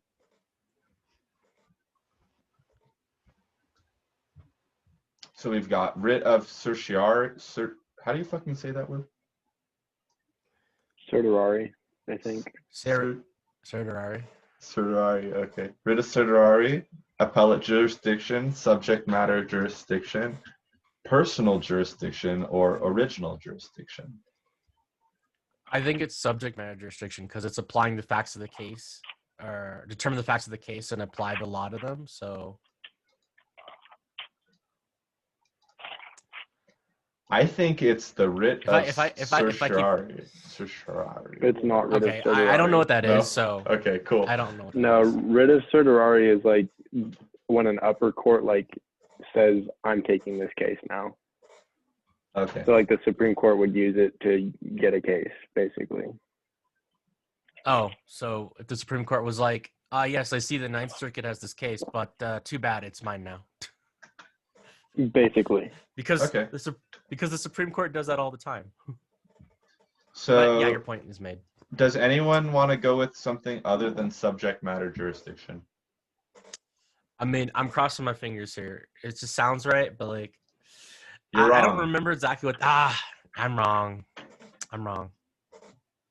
Okay. It's original jurisdiction. So I guess we don't understand the definitions of jurisdiction. Oh, so okay. So determine the facts of the case and apply the law to them. So it sounds like they have to do everything from scratch. Yeah, I think this is like the definition I need of to know what original subject matter jurisdiction is then. Yeah. Okay. My multiple choice is getting weaker by the second. No worries, dude. There were 5 questions. You only have 20% chance. Okay. So a blank is the writ issued by a higher court that grants review of the decision of a lower court. Oh, that's Eric just told us what that was, right? It's the writ of certiorari or whatever. Yeah. Yeah. It's a writ issued by a higher court granting review of the decision of a lower court. So, yeah. All right. Okay. Like the Supreme Court. Okay, cool. Blank is the legal authority to hear and decide a case or controversy. The legal authority to hear and decide a case or controversy.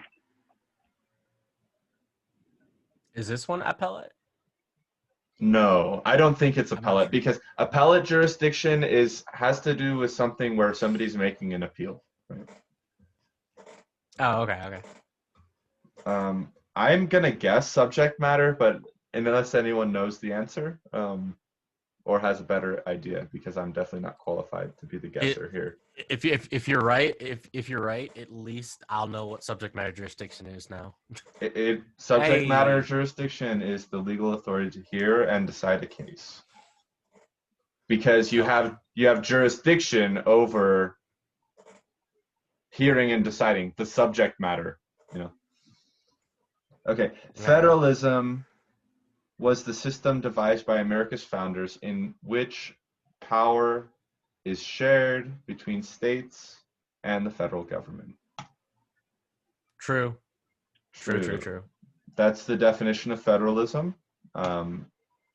Shared power between states and federal government. So question 8, the question... I mean, they haven't... Yeah? I was just going to say, there's a whole entire book called The Federalist that talks about how the system works, so... The question, thanks for sharing. The question of which defendants are appropriately before the court is a question of... So the question of which defendants are appropriately before the court is a question of... Well, it's not subject matter or original jurisdiction, so that leaves the other 3. Yeah. Do you have any guesses here? Personal, concurrent? I think I'm going to guess... I don't know. Personal? Because we're talking about which defendants, like people? I don't know. Oh, that's right. Okay. Cool. Hey. So a court must have subject matter jurisdiction to hear and decide a case. Without it, a court cannot address the merits, controversy, blah, blah, blah. The question of which defendants are appropriately... Really, that's the answer? Okay, the question of which defendants are appropriately before the court is a question of personal jurisdiction. Whatever. Not very helpful explanation. It's not very explaining, but yeah. Each state and the federal government has legislated certain time periods beyond which plaintiffs are not allowed to file civil lawsuits. This is the statute of repose, statute of limitation, tort reform, jurisprudence, or writ of acceleration. Statute of limitations. Yeah. Statute of limitations. 100%. Statute of limitations is the time period beyond which plaintiffs cannot file a civil suit. A blank is when one court will hear the case between the parties and will hear all causes of action, whether based on state or federal law.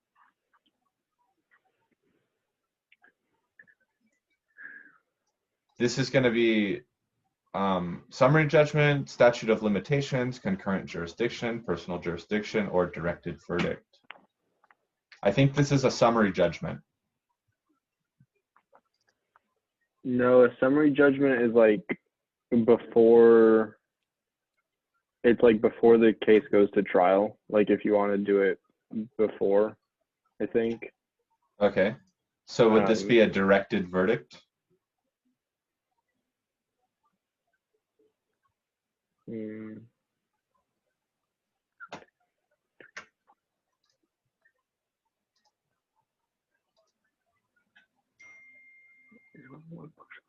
Here's a case between parties.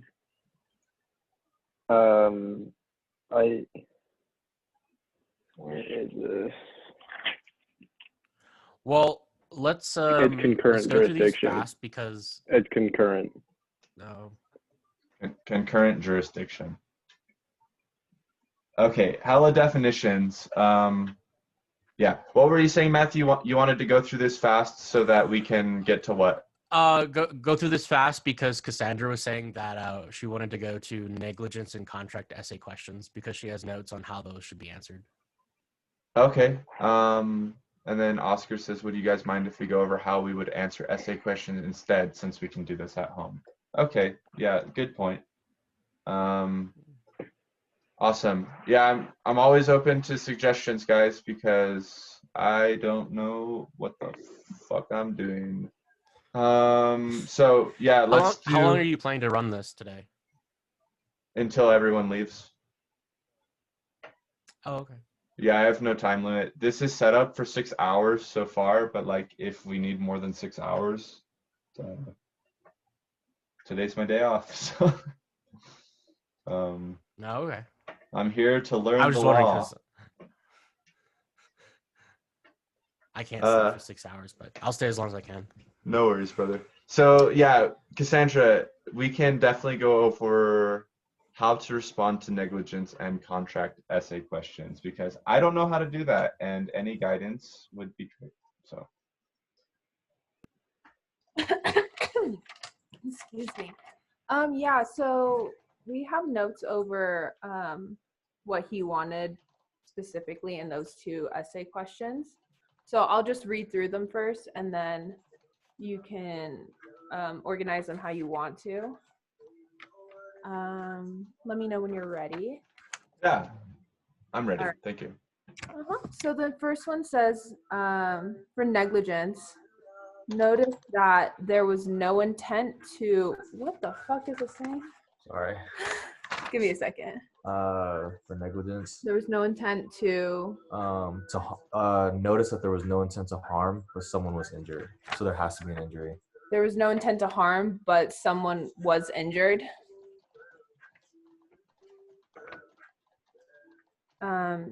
Second part would be prove the 4 elements of negligence. So I have those listed here. What's that first one? Duty. Okay.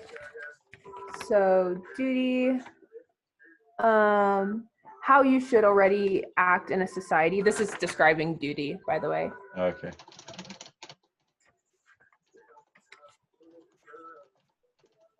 Reasonable person standard. The careful, conscientious. Yeah. Conscientious. Prudent. You read this, Jesse. Sorry. Okay, so for duty, so yeah, duty is how you should already be acting in society. And he mentioned that you have to know reasonable person standard, which is the careful, conscientious, prudent, even-tempered, and honest person. So that's all for duty. Yeah. So there's actually a lot you have to know for that section, or that part at least. On careful, conscientious. Oh, sorry. Prudent, even-tempered, and honest person.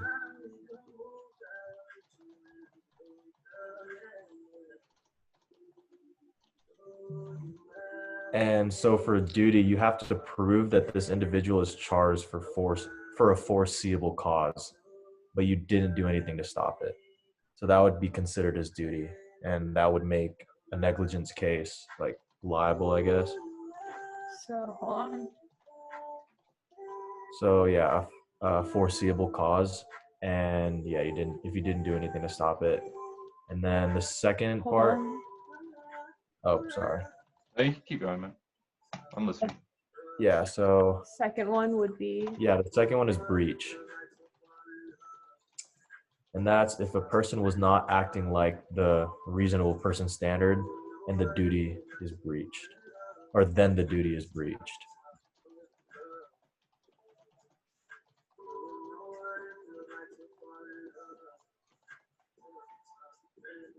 And that's it for that one. Next would be injury. And that is if there's any injury or damages present.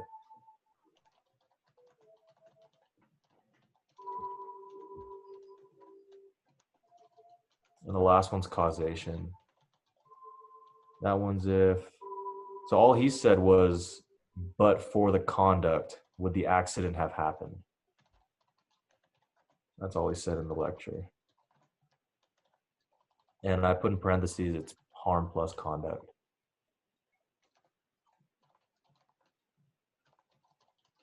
So that's what we have to, oh wait, no, never mind. We have to argue for the plaintiff their defenses, which is the person being sued for negligence.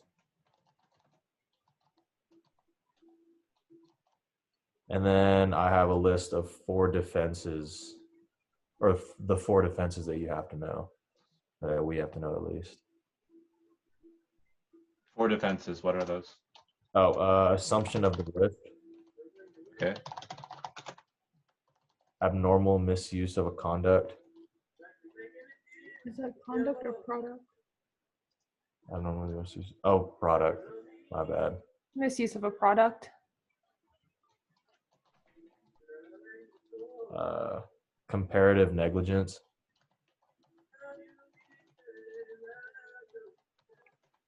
And commonly known dangers.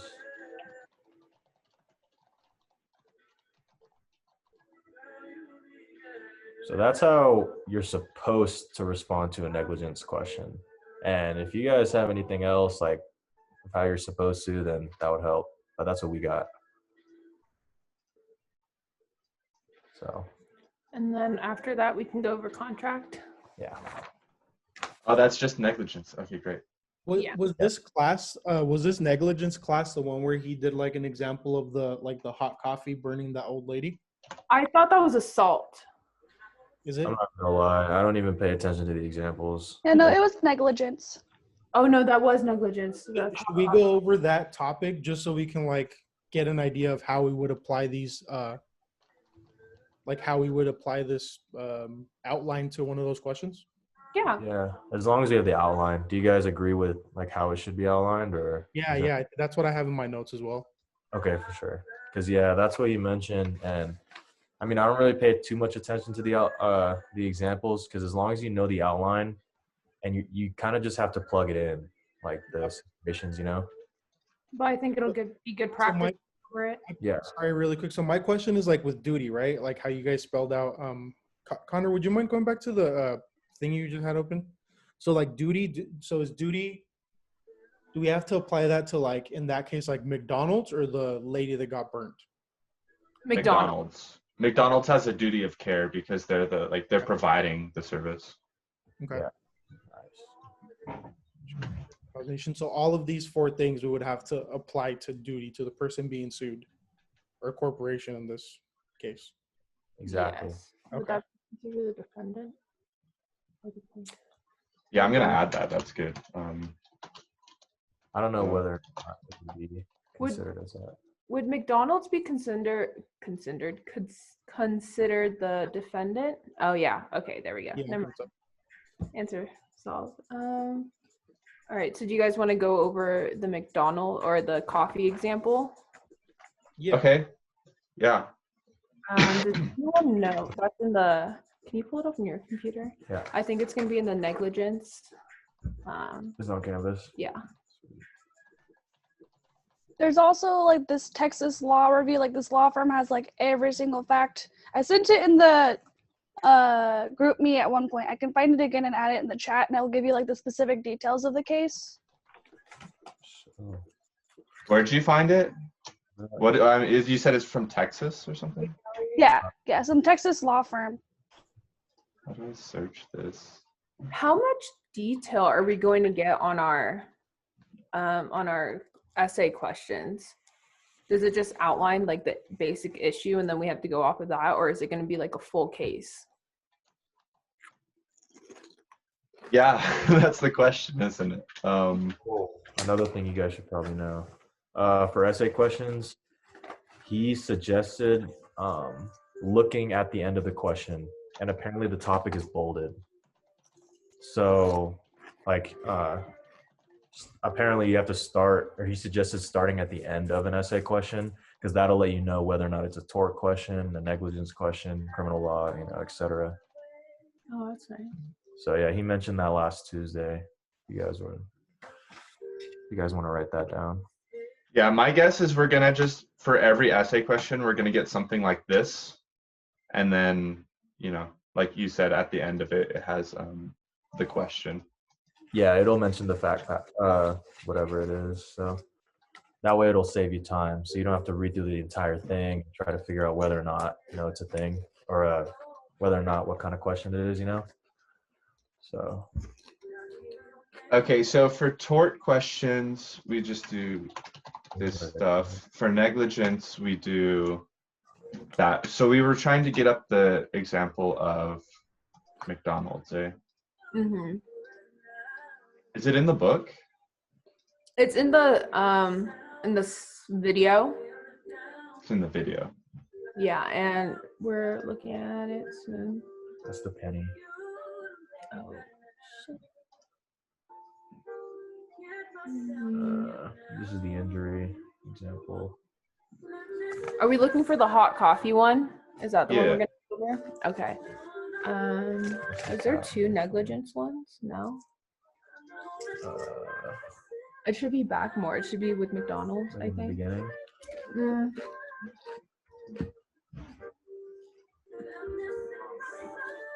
A little forward. The lady that like burned her thighs, right? What was that? It's a lady that like burned her thighs, right? Yeah. I don't think I did the negligence one because I accidentally skipped that, but I definitely remember the McDonald's case. I don't know where it is. Yeah. Well, I'll try to find a different example. I'm trying to send a link to the Texas Trial Lawyer Association right now.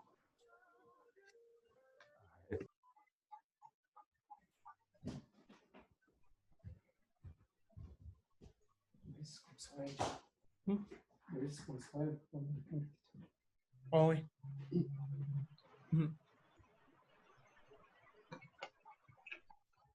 Examples.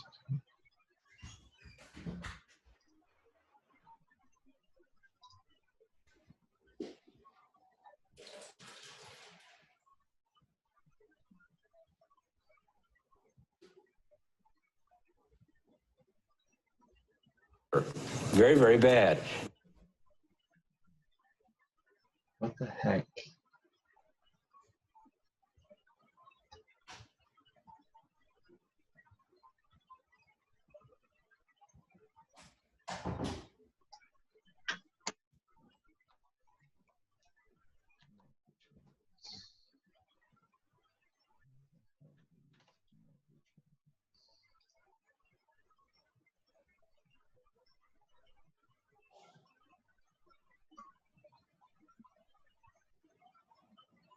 So I think this question has to do with negligence. So we could just use this as an example.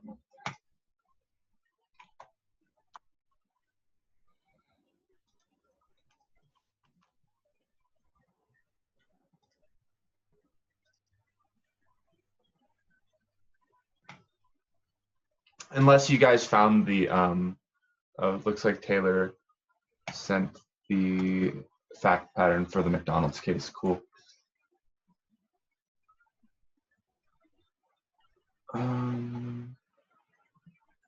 Okay, so here's the fact pattern for the McDonald's hot coffee case.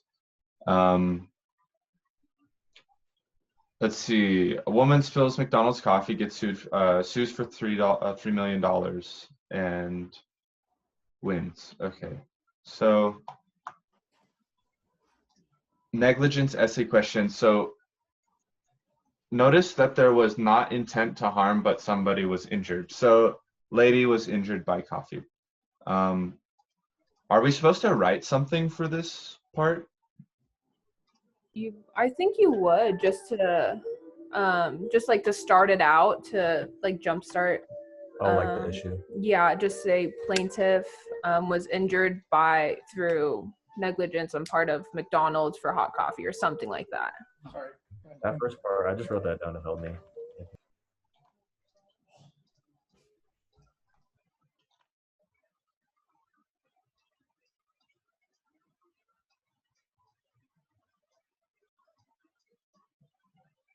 Okay, so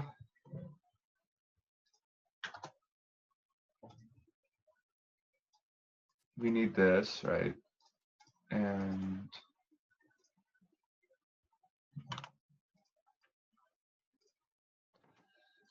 so notice that there was not intent to harm, but somebody was injured. So we would say plaintiff was injured by what? Hot coffee? Yeah. Served By by McDonald's. McDonald's.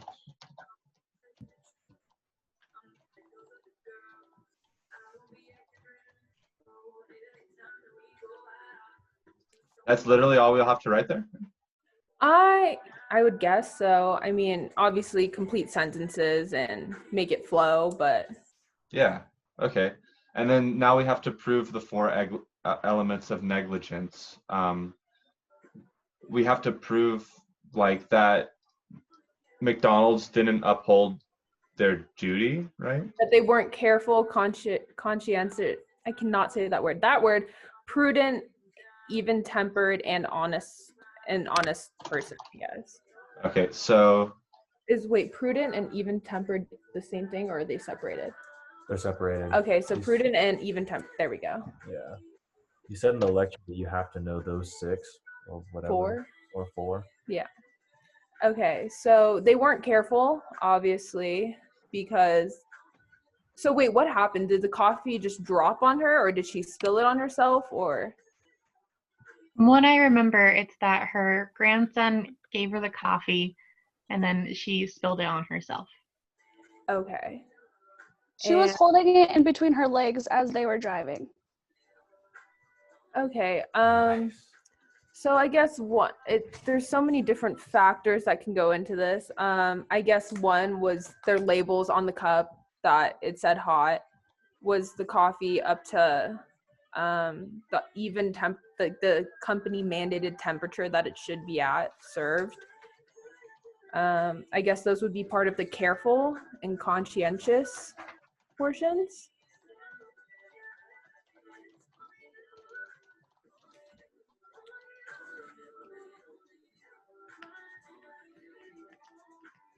So you said that they didn't have a warning label? I don't know. I'm gonna pull up that. Actually, I'm gonna have you pull this up, Jesse.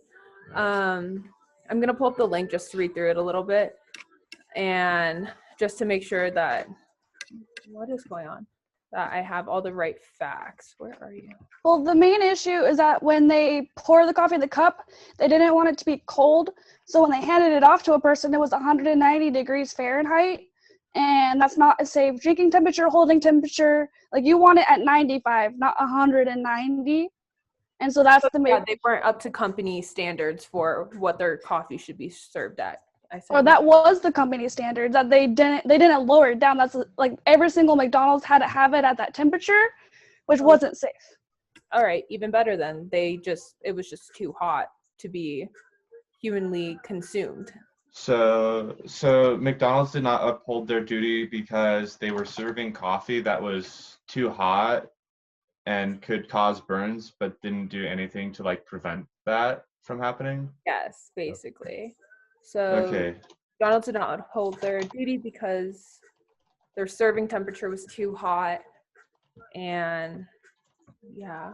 I don't know what you would- Even after they burned nearly 700 people, they didn't lower the temperature up until this point where they got sued. Damn, you're heated, Taylor. I'm so heated. I got so mad because he was like, he wasn't stating all the facts in the lecture. I'm like, dude, she fucking died because of this. I don't know why you didn't mention that at all.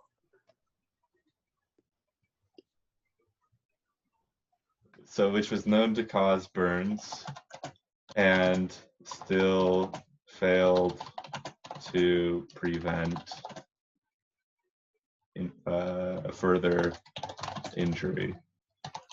This is pre like warning label on cups, right? I don't know. It's I think so, but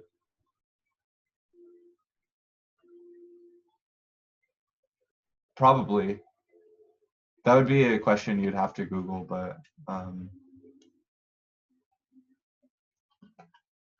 yeah, I don't know.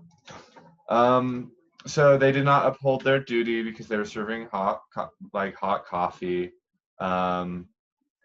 showing like lack of care. Yeah. Showing lack of care. And Also, they weren't prudent. I guess this would be part of prudency, just like highlighted it. that they weren't paying attention to warnings issued by the Shriners Burn Institute, which had published warnings in honor of McDonald's hot coffee. But so I guess all this would relate to being honest people too, because they weren't. I don't know. Did they have labels on the cups? Would that be relevant? we would only be able to use what's in the fact pattern. So if we're not told whether or not there are labels there, we just have to not use that information. Okay. I think. I don't think there was one, because if there was a label on the cup, then she would no longer have a case. Yeah. Okay, so you can write more than what I wrote here, because I obviously didn't write very much. But, right, if you can prove that they failed to uphold their duty to their customer because they weren't careful, conscientious, prudent, even-tempered, honest, etc.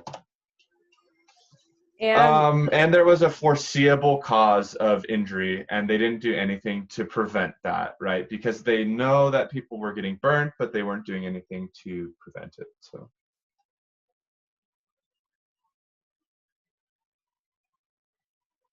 were you saying something, Cassandra? I think I interrupted you. I was just gonna say the foreseeable cause. There was nothing done to stop it. So moving on to breach, if a person was not acting in reason, then duty is breached. Is that on the plaintiff or defendant's part? I think these are all because, right, we're trying to sue McDonald's for negligence. So we have to prove that McDonald's did not uphold their duty, that they were in breach, that they caused injury, or that their breach led to injury, and that injury was caused by them. Okay. Yeah. So if a person was not acting in reason, then the duty is. So it is unnecessary and unreasonable to serve coffee at 190 degrees. Yes. Yeah. Especially, what was the base temperature? 95 or 90? So Between 95 and 120. 95 and 120. Oh, so they were well over their limits for that one. But yeah, so I would mention the base temperatures if it was mentioned in our fact pattern that they give us. But since we're using the actual case, we have something else to go off of. So 95 to 120.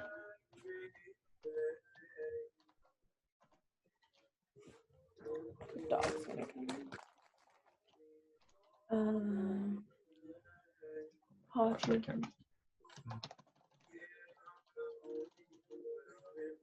And then should we mention how the plaintiff wasn't in the wrong in any way, even if she was holding it between her thighs while she was driving? I think do we mention that or no? I'm sorry, I don't quite understand. Can you say that again? Do we have to mention anything about the plaintiff and what they were doing, or how they were not in the wrong for the situation? Um, I think that would be more like defense-wise, like what they, like from the defense position, like, oh no, this is what they were doing. Like she had it between her thighs, like she could have put it elsewhere as one of the kind of thing. Okay, and then since we got that, injury or damages. yeah. So does it specify that 3rd degree burns? Well, she died. Did she die? All right. She did. Death. So that's So the death came after the suit, but it did result in her death. Well, Okay. she died in 2004. That's like 10 years after she got hit by the coffee. Yeah, but it was because she wasn't healing properly, and so the result of death was eventually because of all the treatments, the skin grafts. None of them were able to actually help her heal because she was such of age. Her death did result because of the injuries, but that was after the lawsuit. It's like an indirect result, right? You'd have to argue like indirect results of the injury sustained 10 years ago. Which is probably pretty hard to argue, but not impossible.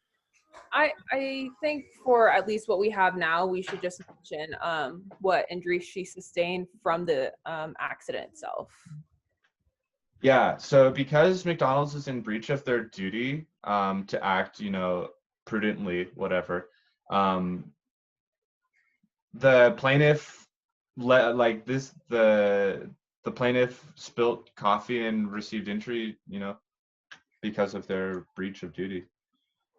Yeah, so the injury, the breach of their duty, the plaintiff sustained 3rd degree burns on inner thighs. Is it inner thighs? Coffee, no, it'd be 3rd degree, no, debridement, oral poultry.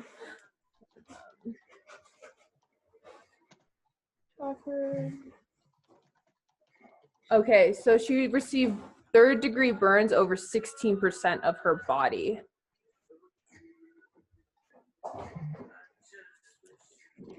What the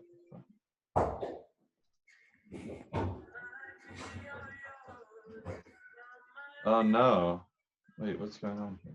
Okay. Hello? You said over 16%? That's what over 16% of her body. Body as a result of McDonald's breach of duty. And what are the damages? Like, were we told like how much she was, like what her medical bills were or anything like that? Company compensatory damages. The jury awarded Liebeck with $200,000 in compensatory damages. Okay. To 160 because the jury found her 20% at fault. Yikes. But then also 22.7 million in punitive damages for McDonald's callous conduct.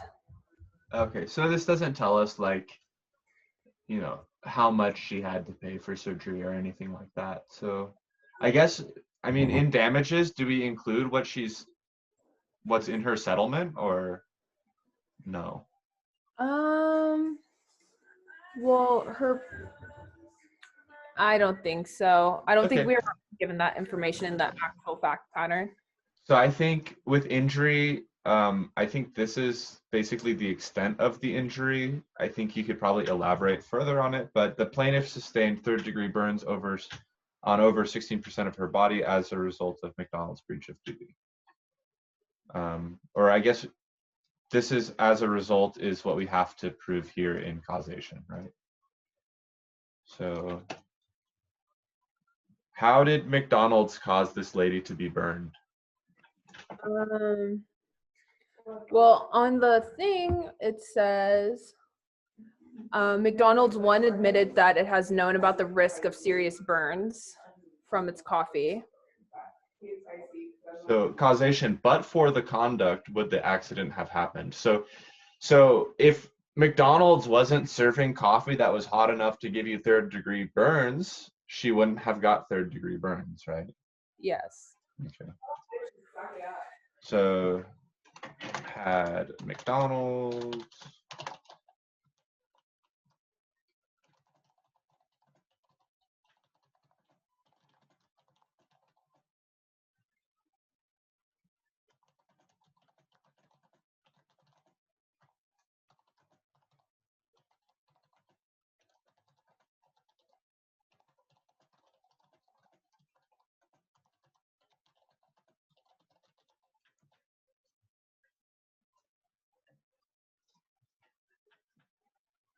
okay.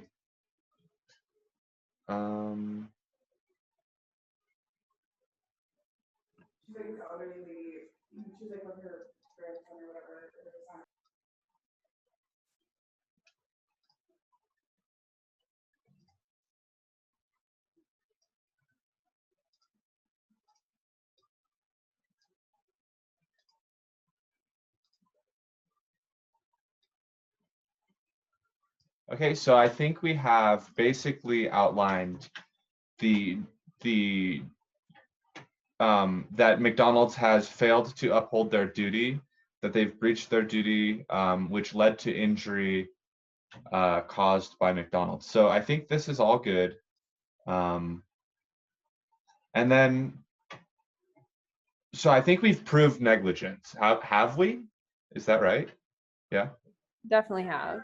Okay, so we've proved that McDonald's was negligent in, how they acted. And so now we have to argue for the plaintiff's defense. What does this mean? Is this like why Right. why the lady isn't at fault? Yes. Okay. So why is lady not at fault? Well, McDonald's also admitted that they did not warn customers of the risk of their coffee from it being so hot. Okay, McDonald's. You said McDonald's admits to serving coffee that's too hot? Yeah, it said admitted that they did not warn customers. To not warning. And they also said that coffee is not fit for consumption at that temperature. Not warning customers about you said coffee that's not fit for consumption? So one of them is warning customers that the risk that the coffee has since it's so hot, and then also admitting that it's not fit for consumption. So risk of coffees, I guess. This is awesome.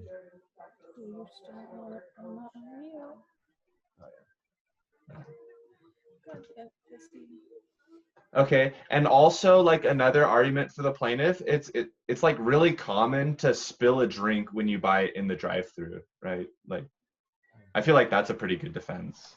It was like, yeah, I think so, but I don't know if that will be valid in our response. I don't know if it'd be valid, but I would probably write it anyway because the way I'm gonna approach the essay questions is literally just like write anything that comes to my mind, and then hopefully some of this stuff will stick, Word vomit. I think more the better in these cases. Yeah. Another McDonald witnesses also testified. Oh well, I guess this is during. Oh well, no, this is during the trial, so we wouldn't be able to add that. But yeah, so I guess the major things would be that they admitted that their coffee is not fit for consumption, and that they did not have warnings about how hot it was. or what the risk was of having that coffee. Okay. All right. I think we have a solid argument that McDonald's has both, been proven to be negligent, and also that we have some pretty good defenses why the plaintiff is not at fault in this case. But now we need to think of like, as in the perspective of corporate lawyers working for McDonald's, how can we defend our company from this lawsuit? So assumption of risk, right? When you take a coffee, it's expected that it's hot, right? So Yeah. Hot coffee should be hot. Yes, I agree. Hot coffee, and then And like the lady knew that she was buying hot coffee, so right, she's kind of assuming the risk of having hot coffee. yes. Use of product, she was holding it in between her thighs while driving.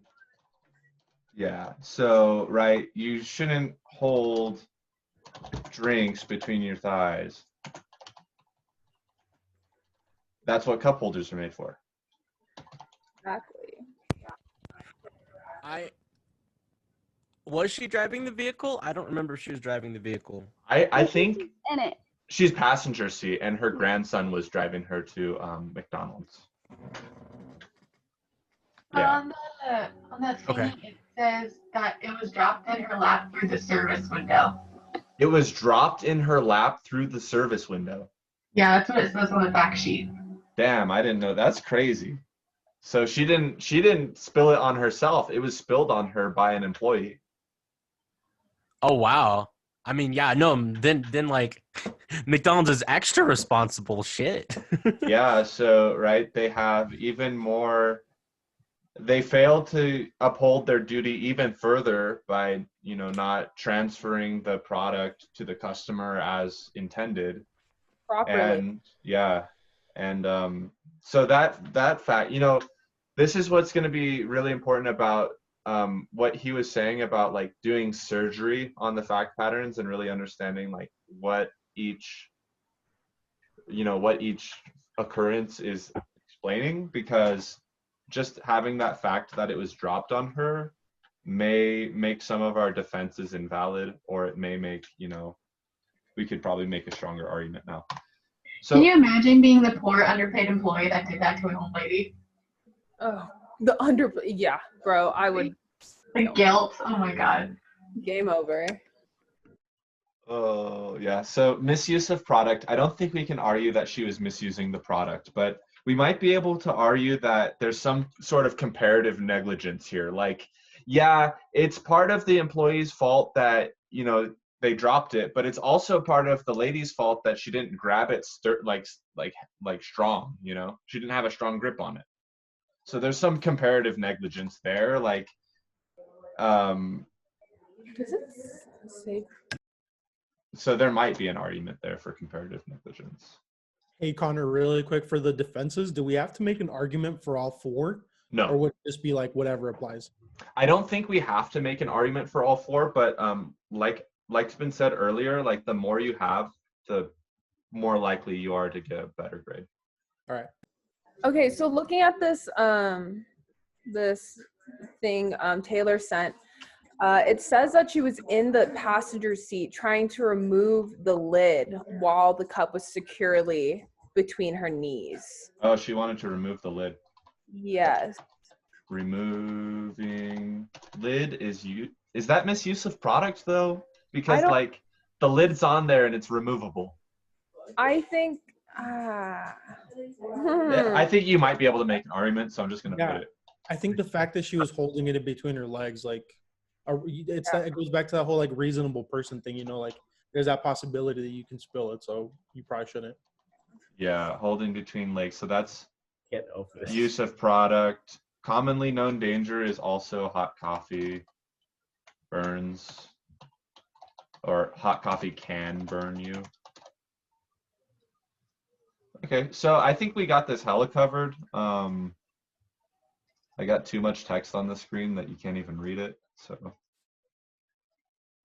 think we're good. Can this get larger?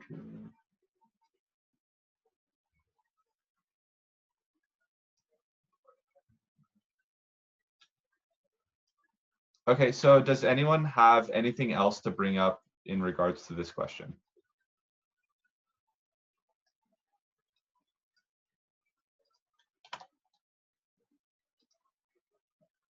What the fuck?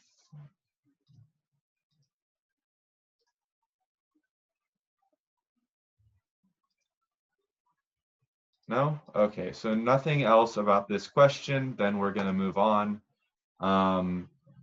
So that's a negligence essay question, guys.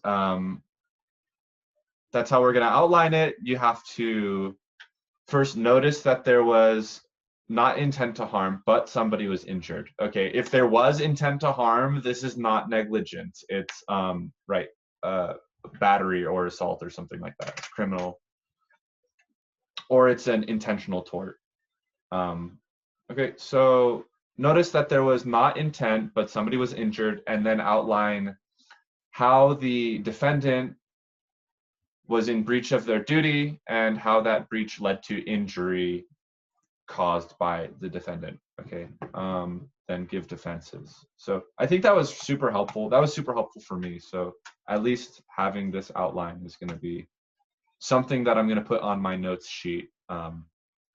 Oh, that's something, because we've been here for quite some time. So maybe we could look at how to organize a notes sheet or what we're doing in terms of that. Before we do that, we should just have the contract essay outline really quick, just so Okay. once we're talking about organizing and stuff like that, we'll have that just ready to go. Good. Okay, so contracts essay question. So how do we do a contracts essay question? All right, I can help with that. So number one is state who the offerer, And the offeree. and the offeree are.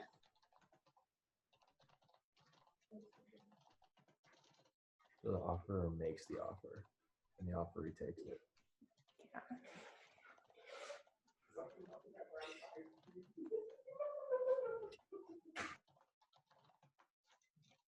Okay.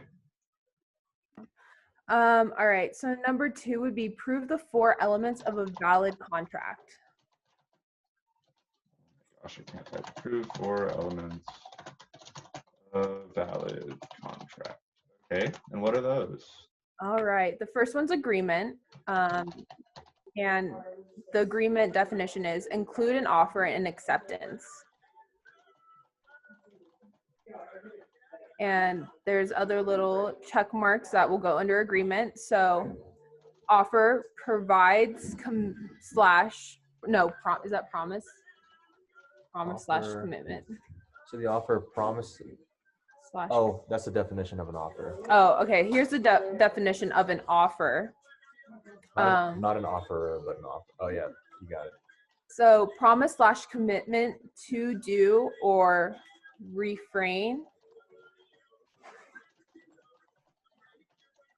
Oh my from. gosh, I can't type. Good. Wait.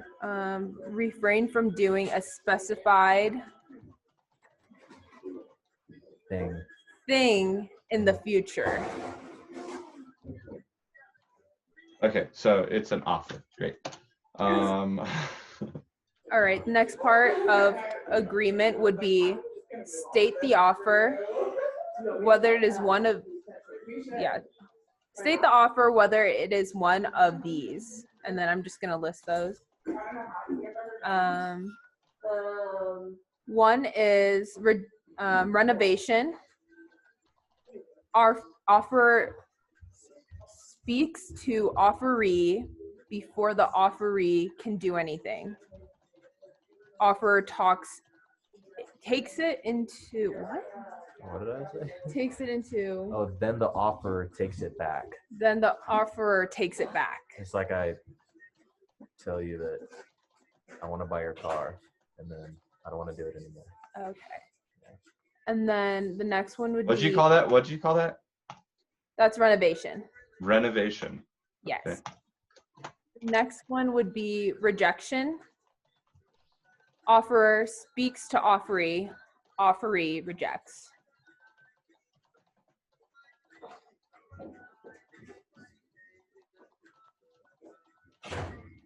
Okay, and the next one? Counter offer. Offer speaks to offeree. Offeree suggests a new, suggests a new something. Okay, Like- counter offer, yeah. Yeah. So offer speaks to offeree. Offeree suggests new. Yeah. Also keep in mind that all three of those are under an offer, and an offer is under an agreement. And that's all just for one. That's Oh yeah, never mind. Gotcha. Sorry, I didn't see that. okay. So next one would be consideration. Once you're ready, sorry. No problem. Yeah, consideration. This would be a new, this would be one of the 4 elements. Oh, okay, gotcha. Wait, yeah, consideration, yeah. Okay. And then consideration, any promises must be bargained and exclusive. Bargain for exchange. Bargain for exchange. And the bargain for exchange is in quotations. Like if I pay you. All right. After that one, it would be capacity. Being of Capacity. Being of age for a contract. So that's 18 or older, right? I don't even know the age. I think it's 18 or older. It depends what type of contract you're signing, but normally 18, yeah. Like you can sign an employment contract at 16 years old. Yeah.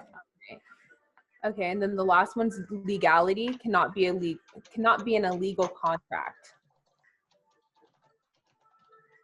Not illegal. Please. Then we're gonna have the list of defenses. Yeah, we got lots of content. Okay, list of defenses. Great. It'll be fraud, undue. Oh.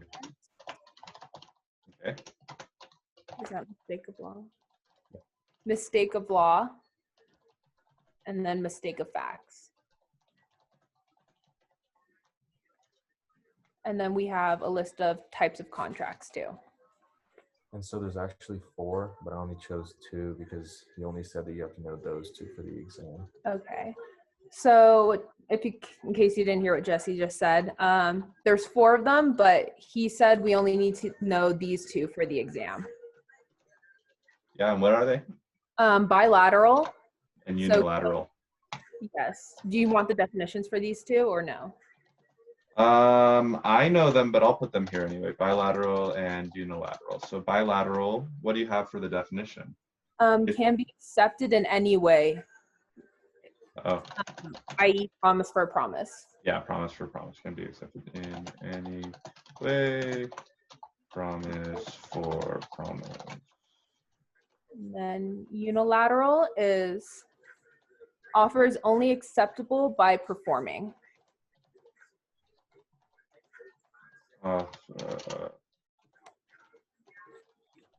Only acceptable by performance. Performance. Okay, and then there's something about performance where there's like something about performance. There's like you can actually complete something, or you can do like what is it called, satisfactory progress or something like that.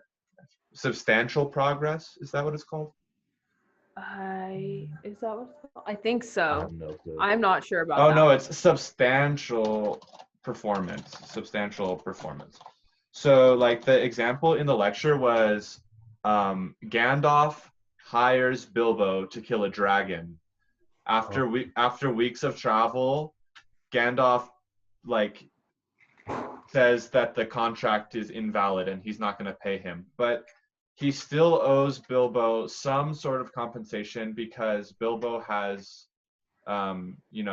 completed substantial performance towards completing the contract by traveling 2 weeks of heavy travel or whatever, because he's incurred expenses. So because he's incurred some damages, he can argue substantial performance. And even though he hasn't actually performed the thing, he can still argue that like his substantial performance is the same or close to the same thing as actually having performed it. Yeah. Okay. So those are what I have, or what we have for contract essay. For this last part, you get asked what kind of contract. The most common one is a bilateral. Yeah. So if you get asked what kind of contract, the most common type is bilateral. So. Because it's the longest response, so I'm pretty sure that's the one he's gonna ask. Oh yeah. So Jesse said that'll be the longest response. So it's probably what we're gonna get on the test. But Okay, do we have an example of some sort of contract question? I don't know one off the top of my head. Okay. I'll look in the book. I think one example he gave in the lecture was like a guy, like Jim told Carol he would give her a handbag if you washed her car, and she agreed. And that was like a bilateral contract, or a unilateral contract, excuse me. And then like a bilateral was her saying yes, but no. Opposite. Bilateral is the first one. Unilateral is him just saying, will you wash my car? And she said yes. Yeah. Agreement.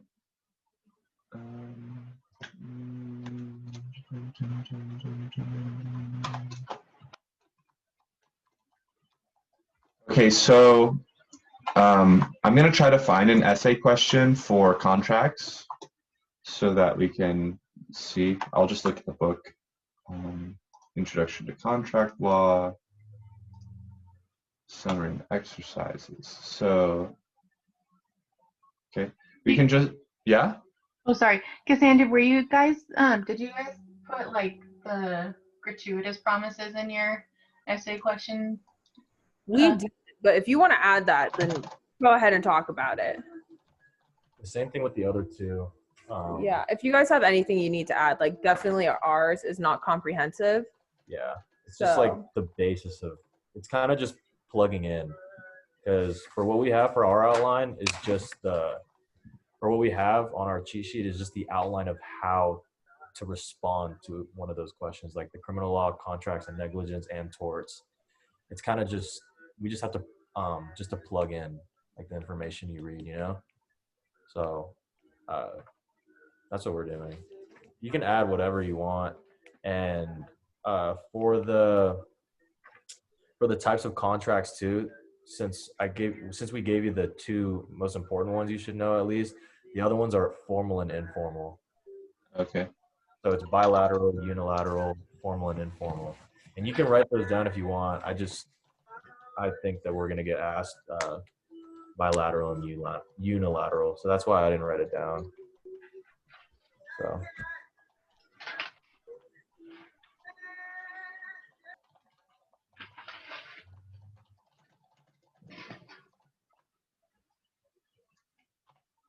Okay, so now that we have the outline, or at least the steps to responding to a contracts essay question and the steps to responding to a negligence essay question.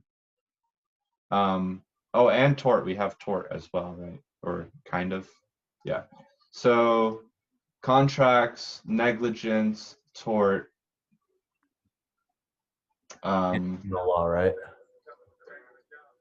We haven't done criminal yet, have we? I thought we touched on it. But if we need a comprehensive list for that one too, we have, or not comprehensive, but a list. I do have here, yeah. So criminal law response, lesser or serious, determine violent property, public or white collar, and then mention defenses. So what are the defenses to criminal law? Have a list for that, so I can read that off for you, or Jesse. Do you want to? I can do it. Okay. Jesse's gonna read those for you. So, are you ready? Yeah. Okay. So, infancy. Yep. Intoxication. Intoxication. Insanity. Necessity. Mistake of law or fact. Consent. Did I write these down already? No. I That's thought what you did. That's what I was thinking. Yeah, like, oh, I think I put them in the criminal law section. That's the problem. Okay, whatever. You still want a list of them, or? I'll just go copy and paste them later. Yeah. Okay, sure. Yeah. Yeah, we have the outlines for criminal law, if I'm not wrong, criminal law, negligence, contract, and torts. So. Yeah, criminal law, negligence, contract, and torts. So then we need to go over administrative law, yeah? Yeah, we don't have anything on administrative law. Yep. Okay. Let me see here. Criminal law. Essay questions. Mm-hmm. So. Offenses for criminal law. So, administrative, yeah?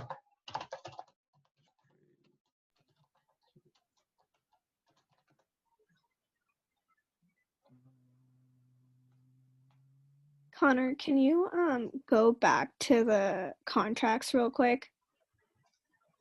Yes. So on here it says renovation. I'm pretty sure it's a revocation. Okay. Makes sense because I'm like renovation. I don't think. Yeah, revocation. Yeah, that makes more sense because you're taking it back. Renovation sounds more like counteroffer. So yeah, revocation. Thank you, Trini. Sorry for that one. I thought that was the right one. No, you got it right. I said it wrong. Okay, so admin law. Let's see, what chapter is admin law in? Chapter 5. Chapter 5. Okay. So I don't know how much I have here for administrative law, but we can see what I have. So litigation process. There are 3 phases of litigation: pretrial, trial, and post-trial. Most cases will end in pretrial, so I guess that's important. And then he talks about hiring an attorney, ADR.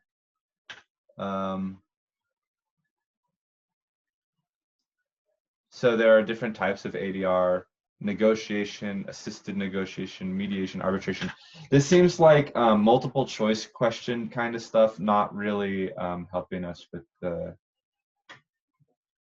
the essay questions. So I think that's in the wrong section. But.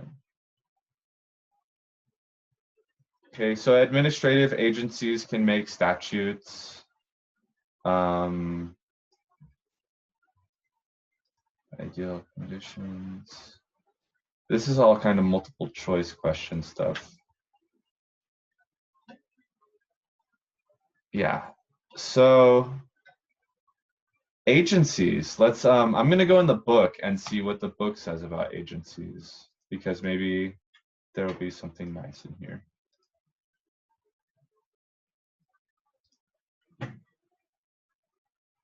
So for the biz law midterm or outline that Cassie sent, there's a section on agencies.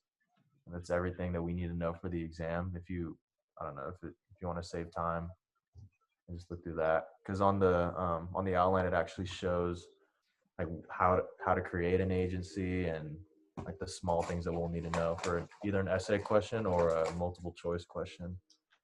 I don't know what page it's on though. Probably just scroll down. I see it here. Administrative law, agencies. Oh yeah, then that should be it. That Okay. should be on it, so it saves time. So agencies are created by Congress. State administrative agencies are created by state legislative branches. Local administrative agencies are created by other legislation, smaller legislations, cities, municipalities, counties, and other local government bodies. Okay. Okay, so agencies are created by the government. Great. Enabling legislation, substantive rulemaking To adopt rules that advance the purpose of the statutes that an agency is empowered to enforce. These rules have force of law. Types of agencies, powers of agencies, administrative process, rulemaking process, investigation. Holy shit, there's a lot. Adjudication, limitations of agency powers, public accountability, state versus federal agencies, judicial review.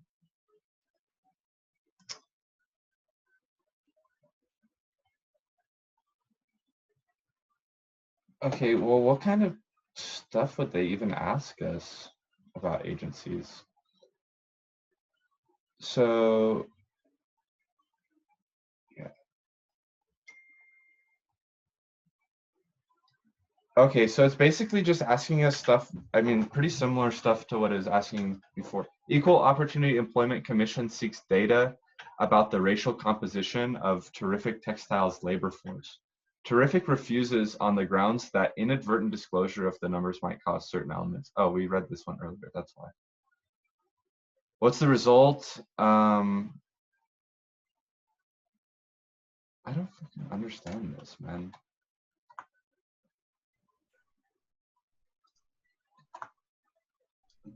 I think for this one, when we were talking about this one earlier, I kind of feel like the company would have to comply and give them the stuff because, you know, that's the agency that's over that type of work or whatever. So I think they have to give them the paperwork that they're asking for.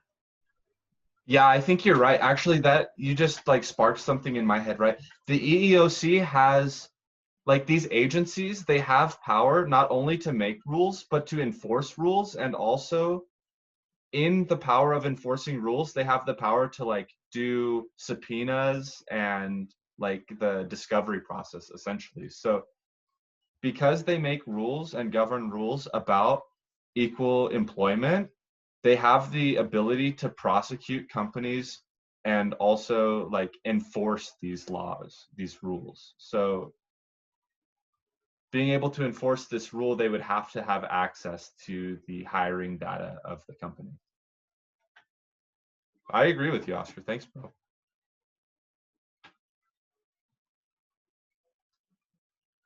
And I think, is that kind of how you would go about answering that question, Oscar? Or like, how would you like write that down? Probably, yeah. I've just been going to like the study section and just clicking on each like 5.1, 5.2. And that's kind of like what it talks about. It's just that they have the authority to make you give that paperwork. Okay. So I think my brain is trying to overcomplicate these things and try to like go at them all like formulaically. But it sounds like we can just kind of respond reasonably and then probably get points on them. Do we need to know like the terminology? Like, do I need to know like what gives them the right to get that data?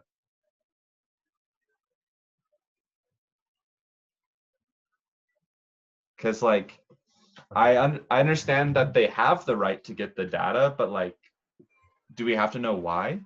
Okay, so I was just talking to Jesse about this, and he has an idea of how we should formulate these. Yeah, so my friend that took the class last semester was telling me that agencies is most likely going to be could be an essay question too. And normally he asked what an agency is, who created it, what its purpose is, and I think that should be it. Did you to say really type? expect. Did you say type of agency? No, I said I was going to write down the types of agencies. So yeah, we should probably know what types of agencies there are. So who created it? What's the purpose? What are the types of agencies, just in case he asks? Enabling, would that be part of it? Enabling No. legislation. It looks like that's just all rulemaking, and it looks like those could be multiple choice questions. And then I would. Oh, power of agencies. Power of agencies. Which is pretty much like rulemaking. Yeah, the rulemaking, the different kinds of power. So just so we have those written down. The powers of agencies are Oh, whoops, sorry. legislative, judicial, and executive power.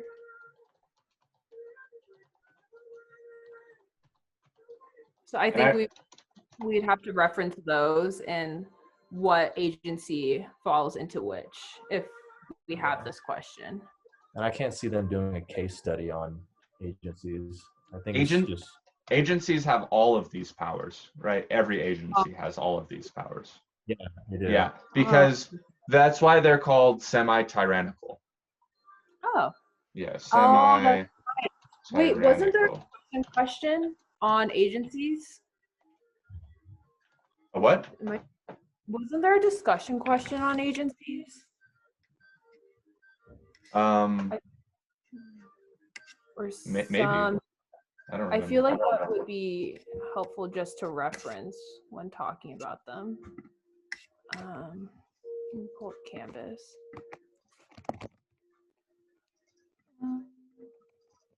Other than that, there's limitations of agency powers too. Limitations. Would we need to reference the limitations? Honestly, I have no idea. There's so much under agencies. I would just write it all down. Okay. Because there's a lot under. It looks like there's a lot. There's more under agencies than a lot of other stuff. So. Recent legal update. I would definitely just write down the types of agencies, the power of agencies, the limitations of agency powers, what it is, who created it, all that stuff. So. I felt like. What do you guys think? Is it muted? I don't think. I heard you, bro. I was just waiting to see if anyone else responded. Oh, for sure. I think that's pretty straightforward, man. Honestly, like not having a lot of preparation for the exam, I kind of expect it to go one of two ways. Either it's going to be really difficult, which I don't think that. I think that's less probable than him making it like just like you know, like it's going to be hard, but it's not going to be like impossible. You know what I mean? Yeah, you're right. Like, because if he was going to make it hella hard, I would think he would try to do more to prepare us for it. Yeah, for real. Like, and for the essay question, or were you going to say something? And for the essay questions too, you can get partial points. And if you, because he reads through all of the essay questions separately, because he says that, he looks for small information and stuff. And as long as you have the outline of how to answer certain essay questions, and you kind of just pick and choose information and put it in, you're going to get points regardless. Yeah. So I think it's just the multiple choice that I'm more unsure of, at least. I think we should wrap today's session up with just going over how we should organize our notes or outline sheet, and then come back the next session with questions ready about like multiple choice or like things to add to the essay question responses and stuff like that. If you guys are cool with that. Oh yeah, I'm same page as you guys. Big bets. We can also come back with other examples we find for like the essay questions and whatnot next time. I honestly like the way that the discussions have been being graded. Like I don't know anything about this class, but I still get 100 points on my discussions, and I'm kind of just hoping that the essay questions are going to be the same way. Like you can just kind of bullshit, and then as long as you sound kind of smart, maybe he'll give you points. Yeah, totally. I think I hope that's how this is going to go. But I've had a couple friends in his class and say the essay questions are what like docks their grade for the midterm. Looks like Trina asked a question. She asked, what can agencies not do? And I remember earlier you guys were talking about limitations on agencies, so maybe if we can get that too. Looks like somebody not wants it. Yeah. There's 4. So there's 4. It's also in that review sheet I sent earlier in the session, but I'll just name them for now and people can go back and look at them. So the first one is Freedom of Information Act. Then, okay, I'm just gonna wait for a second. Yeah, I got you. I hear you. Awesome. Okay, so the first one's Freedom of Information Act. Do you want me to read the definitions right now, just so you have them? No. Nope. Okay. Love it. Government and the Right. Sunshine Act. Equal Access to Justice Act. And then the Privacy Act.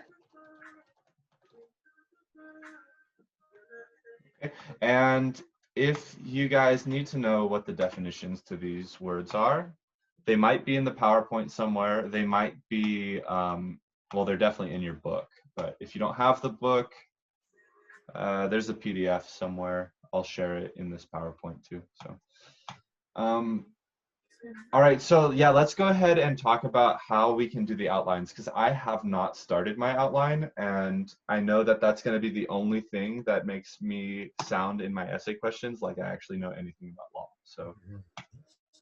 No, like the extra credit outline or the notes outline. I was talking about like the cheat sheet for the exam. Okay, cheat sheet. Not the extra credit. Okay. But were you talking about the extra credit outline? Because if so, we can totally go over that. I'm almost done with my extra credit outline, and so is Jesse. But we also have a cheat sheet that we've been going off of for this session. This is how ours look. So basically, this is such a hard. But basically, oh my gosh, it's all the Yeah, she writes hella small, huh? Excuse me. This is just all the things we've been talking about. So the agency or criminal law, negligence, contracts, and then tort is going to go here. And that it's just the outline for those. And so I kind of made a hot dog, or not really a hot dog, but like a burger format from it. So I folded it, made it into 4 squares kind of, and then I separated it. So how to respond to, like she said, like the contracts, criminal law, like negligence, like the most common ones, I'm doing that on one side. And on the other side, if you notice, I don't have like anything on this side. And for the other side, I'm just going to put like multiple choice, possible questions, anything that you have to list, like the functions of law. We have to know all 6 of those. I'm not going to memorize that, so I'm just going to write that down. But that's how I space it out. Okay. Like memorizing each and writing the outline down for each sheet. And so you could use multiple sheets too, but we're capped out at 2 hours, right? So I think it would be more efficient if you put down the outline of how you're going to answer essay questions, like all on one like box kind of thing. So you know, like, oh, okay, it's going to be, you're going to look at the end of an essay question and it's going to be like, oh, it's tort. I'm going to go look at a tort, criminal law, contracts, etc. And then for multiple choice, you got the lists on the stuff. Exactly. You got the other side. So I was kind of considering to put like cases on my outline. Do you guys think that that's a good idea to like have cases, or do you think he's not going to ask about that? I think it would be a good idea. However, if we, because there's this study session, the next one you're hosting, and then the one we have with him, I think if we're able just to go through how to like the IRAC and the different steps for each one, you won't need to list the cases or you won't need to have examples because you would just be familiar with it already. You just put down information and put it in. Yeah, you'd be able to identify information as you read it. Obviously, if you think it's going to help you, it's your cheat sheet, go for it. Balls to the walls on that. But also for the sake of time during our test, because what is it, 50 or 70 multiple choice? 50 multiple choice and 5 essay questions. I heard the essay questions take the longest, so I would just become as familiar with them as you possibly can. And then, just focus on the multiple choice just so you can get that out of the way too. Yeah, fuck this class, bro. Is anyone going to law school? I am. I'm just kidding. I'm not. No. Yeah. No. I think everyone who's planning to go to law school doesn't need to come to a study session. No. I think they would know it by their senior year, junior year, Yeah, but at least, hey, thanks for hosting this this meeting though. It definitely helped because it helped us really get like concrete with our outline. So it helped a ton, man. Yeah. You don't know how much that helped. So, and hopefully our outline helped you. Like, Yeah, I Oh, hope. immensely. Awesome. oh, for Yeah. sure.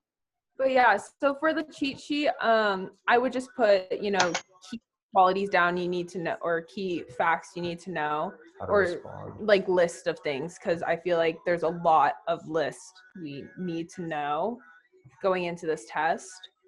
And for the extra credit outline, I don't know if you guys plan on doing that. Just basically follow the steps that article he sent out for how to write it. It was a while ago he sent it. He might have sent it again, but I was essentially following that, just going over my notes and regurgitating whatever was in my notes to that outline. Doing pretty fast, but it's still a lot of work. And there's so many points you can get on the essay questions. So as long as you know the outline, pick and choose information, you should be good there. I'm not even gonna lie. There's the outline of how to answer the most common essay questions. Yeah. I don't see any other type of question being on there really. Yeah. Sounds pretty straightforward. Sounds like I still have a lot of work to do, but it also sounds like for the next midterm, I should actually pay attention from the start. But Oh no. Hey, that's why that's why we have these sessions, to catch up and. Yeah, we're all struggling together. It's fine. Exactly. Yeah, that's all we have to offer for this session. Next session, I think it'll be a little more flowing, just because everyone will be more stressed out about the test on Thursday. It'd be so funny if like 60 people showed up. I would be really surprised. I was surprised that so many people showed up today. I think we got like 18 or 20 at the max, and that's pretty good because 22. Yeah, like almost 40 people said that they would show up. So they're like, Let's be honest, it's a Sunday, they're probably hungover, so it's pretty decent. It's pretty decent. Yeah. So yeah, it seems like this is a good time to end it. I'm going to have this PowerPoint as well as that review that you posted in the chat. I'm going to put them on Google Drive and have that posted to Canvas later today, by tomorrow for sure. And I did record this session, so I'm gonna render this video. After it's rendered, it will be up. That link will also be available through Canvas. If there are any questions, feel free to message me. You can email me. I think it's available somewhere. Message me on Canvas or ask for my phone number, whatever. Yeah, so again, thank you guys for showing up. It's really great help. And as long as there aren't any other questions, that's going to be the end of it today. all right. Sounds Appreciate it, good. man. Thank you. Thank you. Right. Thank you guys. Bye. Bye.